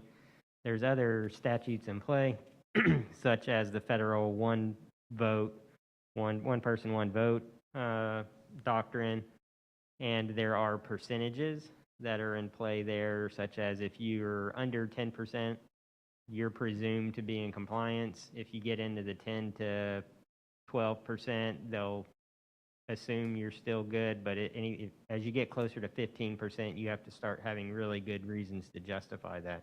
Right. So there might be some basis to look hard, depending on, I have not looked at what the census numbers are for our district broken down, but I know the old data before the census numbers came out, we were getting close to 10%, especially with, I believe, Mr. Susan's district and some of the other districts. So we might be getting into that zone where maybe not for 21, given the time frame, but around 23, we need to start looking hard at potentially redistricting anyways to get back down under that 10%. Right. Thank you for that. So I'm almost done. Going back to my original thing, I actually would, if we did go strictly with the county, I would be unseated because it wouldn't matter if somebody else is in District 3. I would no longer be, I would not live in. Don't be so sure yet. Okay, well, and I'm really close to the line. But my problem with adopting, saying with the idea of just saying, hey, we're going to follow commission line is they have a meeting in a few days, I think Monday maybe. They have 2 meetings in October that I saw on the calendar, a couple meetings in November. They are very far from making their final decision. And if we have to do it in 2023, I am not agreeable to making our decision that we'll just go with whatever they go with without knowing what it is. So that's a hard no for me. Like I said, I'm willing to look at some little lines. I will say again, as I mentioned when you brought this up before, is that we are closer, even though we may be getting to that threshold, we are a lot closer. The school board districts are a lot more evenly split than the county commission. I think that's actually from data you gave us, than the county commission and districts are together. And the other thing that going back to the county commission lines is, our lines are drawn to keep an even number of schools. It's not a requirement. We don't have to do this. We do this as a school district, but so that we have an even number of schools between the 5 of us that we are over. Now, we make decisions for the whole district, but we have kind of our mother hen or father hen, that we keep up with and come visit and have that regular interaction with, so that we have an even number. And one of the reasons why our lines were drawn that way is so that we could incorporate an even number of secondary schools, elementary schools, and keep it as even as possible with the number of schools that we have. which I like personally, and I think is good governance. Anyone else wish to speak to the issue, Ms. Jenkins? Yeah, I'm with Ms. Campbell on this. We all fought hard to be in these seats. We were elected to these seats. We have governing power for the school board. I'm not going to relinquish it to county commission across the street to assume what they're going to do in the future with their lines. Absolutely would unseat me, could make me removed. Don't really see justification for that one. My other concern is, I understand what Mr. Gibbs is saying. It's very likely in 2023, as West Vera starts to build up and Palm Bay continues to grow, we're going to see these weird discrepancies between the districts, and it's going to have to be redistrict, and it's going to cost money. And so at this point, to do it now, I don't see the benefit to our students. So I don't really understand why we do it. If we can do small lines that don't cost us anything, obviously that isn't a big deal. But I don't really understand the transparency piece either. I know that it's confusing sometimes, but as candidates, you go out, you inform your voters. They get a sample ballot before election, and when they go in to vote, it's only the people from their district on that voting ballot anyway. So. Ms. Belford, and then I'd like to, have you as follow. Yeah. Ms. McDougall, did you want to? Pretty much, Ms. Campbell and Ms. Jenkins has said pretty much all. And my thought was, is the way it's divided now, we have, as Ms. Campbell pointed out, we've divided the schools so it's more equal. I can see if we changed lines, it would not be. It could throw something off. And I agree with Ms. Jenkins that our voters are very cognizant of who they're voting for when they get the ballot. So at this point, I'm not seeing the need for it. So, Mr. Susan, I am happy to look at some information and proposals. I will tell you that cost is a major concern for me, especially given the fact that I feel like we are in a growth period, and it might be something that we would have to redo very soon. I am not a fan of following the county commission based on, now let me do an asterisk on there, based on what I have heard that the county commission may be considering, and maybe they can come back with something fabulous, I don't know. But based on some of the things that I have heard, I'm not in favor of just mirroring them, and so that's why the cost issue comes into play. So interestingly enough, me up on my my remote north end, my South Volusia, South Jacksonville community up there, the only thing, I think I'm the only one that has, my lines aren't super clean, but they're all mainland. And so the only place that my lines can go is further south. So I'm not, it's not a major issue for me, but if you all feel like it would be beneficial for you, I would certainly be willing to support it. But as I said, I'm not interested in taking on an enormous amount of expense. And I agree that, for the most part, they're drawn based on schools being pretty equal. But that changes all the time with new schools being built in growth areas with, if we get to a point where we see a decline and we have to look at school closures, and I feel like you have a lot more schools. I have, if you count the Alternative Learning Center, I have 20. Yeah. So I feel like we. The size of schools too. Yeah. It depends Right. on the size. Yeah. I was Yeah. just thinking, So I've got two of the largest. I've got number 2 and number 3 of the largest high schools in the county, and the 2 of the largest middle schools, if not the 2 largest middle schools. I only have 2, but they're the biggest ones. So it's right. It's not exactly even with size, but because you guys have a lot smaller high schools up on your end. But well, and I have 3. I have 2 high schools and a junior senior, which if I went south, I would take in Cocoa. So, Cheryl says I can't have Cocoa.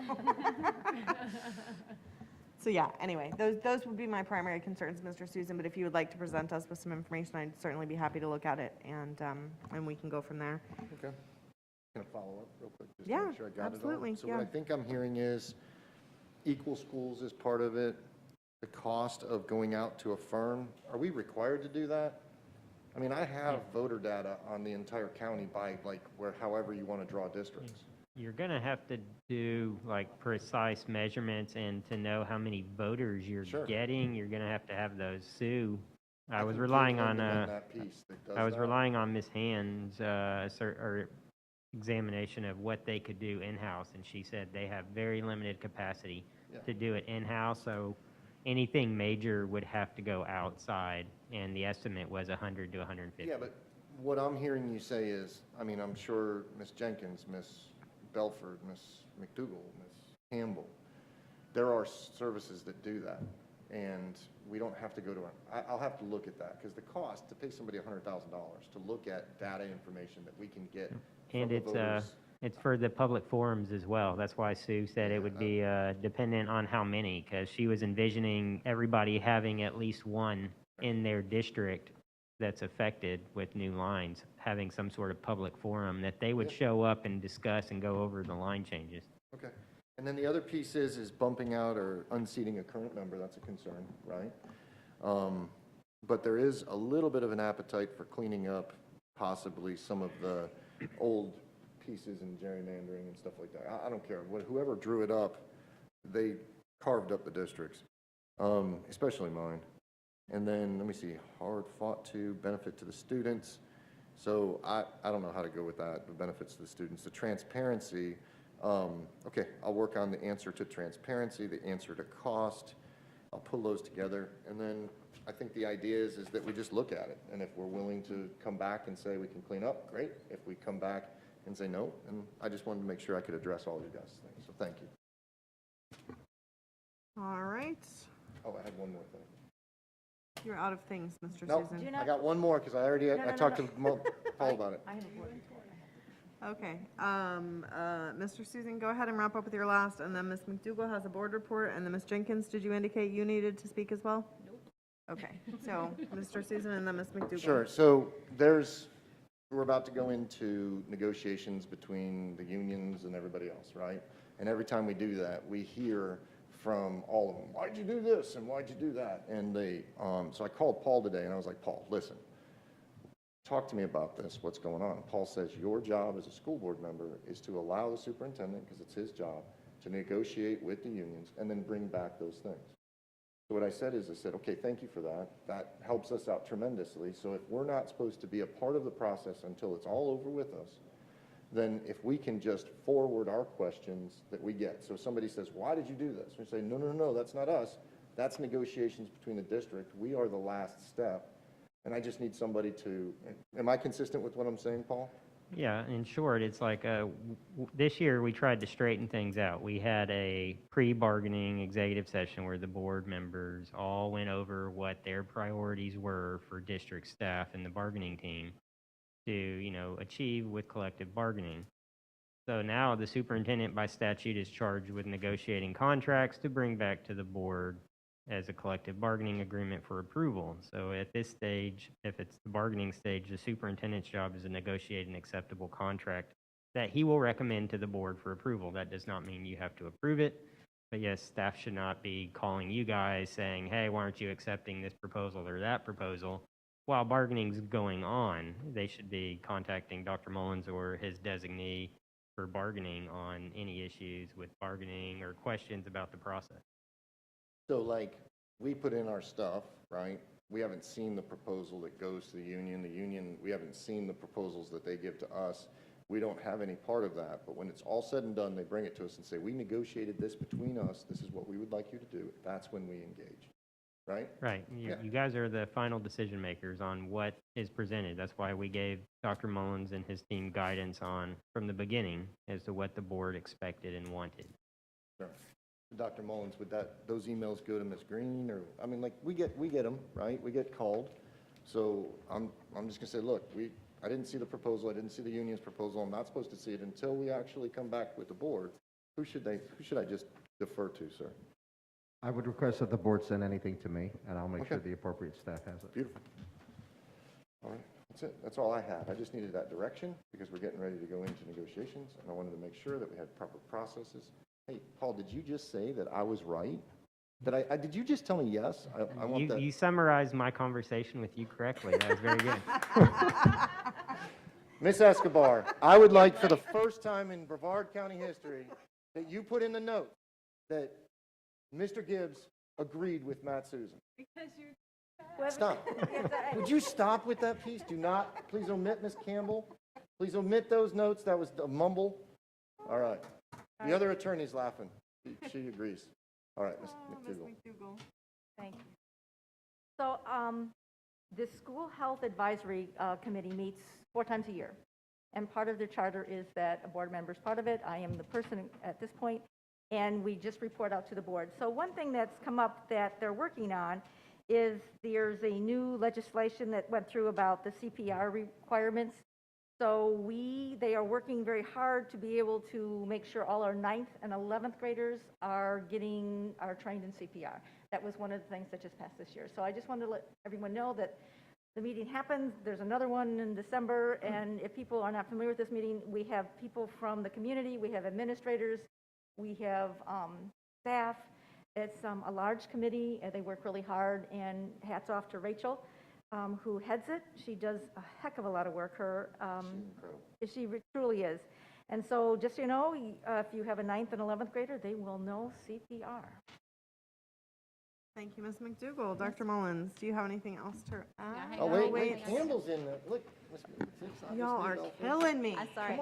I think just one thing, and I think this is important before we walk out. We made, with the extension that the majority of the board voted, the extension of the emergency face covering requirement, we made some changes. Did those changes take place, the one change basically, does that change take place immediately or only with a 30-day extension? The motion was for an extension, so I would say it would apply after the 29th, so the 30th. So we're close. That's the date today. Thank you. Can we amend that? Do it right now. Their Robert's rules allows someone from the prevailing side to recall and do a reconsideration. So if you want to make it effective immediately, somebody could implement effective immediately. I can't make that. Yeah. It would have to be one of the three that voted 3-2.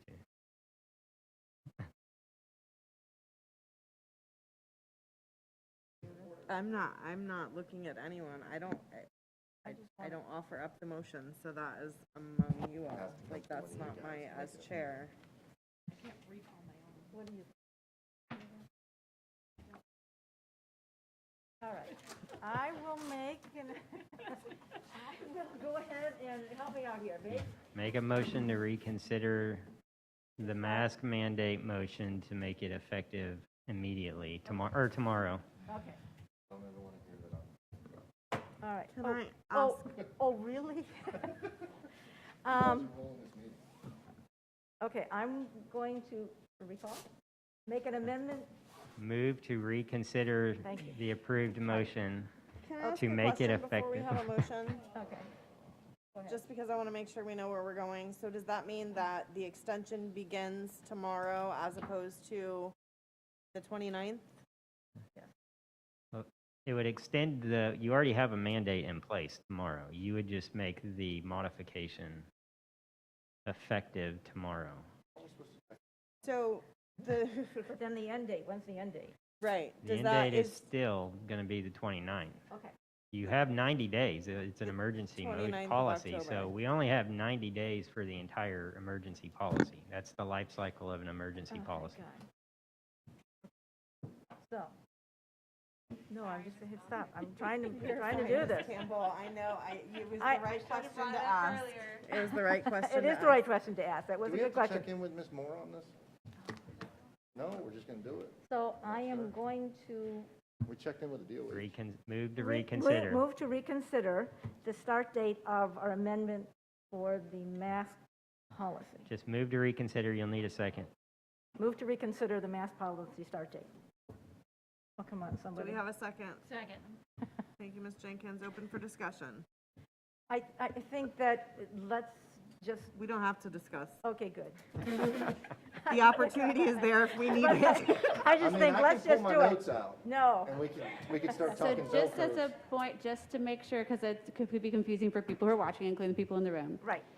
So Tomorrow. you are amending it, you want to approve the 30-day extension of the emergency K-12 face covering requirement, except when social distancing, and except when bleh, that. She wants can be to make the social distancing piece effective tomorrow. Effective immediately. Yes, right. Call the question. Can you guys, just hang on just a second, can you give staff a day? Because people that are watching this right now are gonna show up tomorrow, and the staff may not have already told the teachers by the time we get in there. Just a thought, maybe No, you have a good point. 24 hours You to have a give good staff point. an opportunity to, hey, read your email, you know what I Okay. mean? Effective. What is, If the board is willing to take a suggestion, I would ask for the sake of communicating effectively with the organization, we would need to, I would propose at least not making it effective before Monday. okay. And the 29th is Wednesday, so that's when it would be effective anyways. So if you left it alone, Are we checking in with the I'm- DOH on this? Make sure I we're am still- going to recall my, thing. No, really, I am. I'm done. You're gonna recall your recall. I don't know what, Ms. what the McDougal, right if you word don't is. get a second on your recall motion, then it still stays. Thank you. We just needed some clarity on that. Yeah. So we are, all changes effective the 29th, correct, Yes. Paul? That's where we stand. I have a motion recalled, so I have no motion on the table, correct? Does any board member have anything else? Dr. Mullins, do you have anything else for us this evening? No, Madam Chair. Thank heavens, good night all.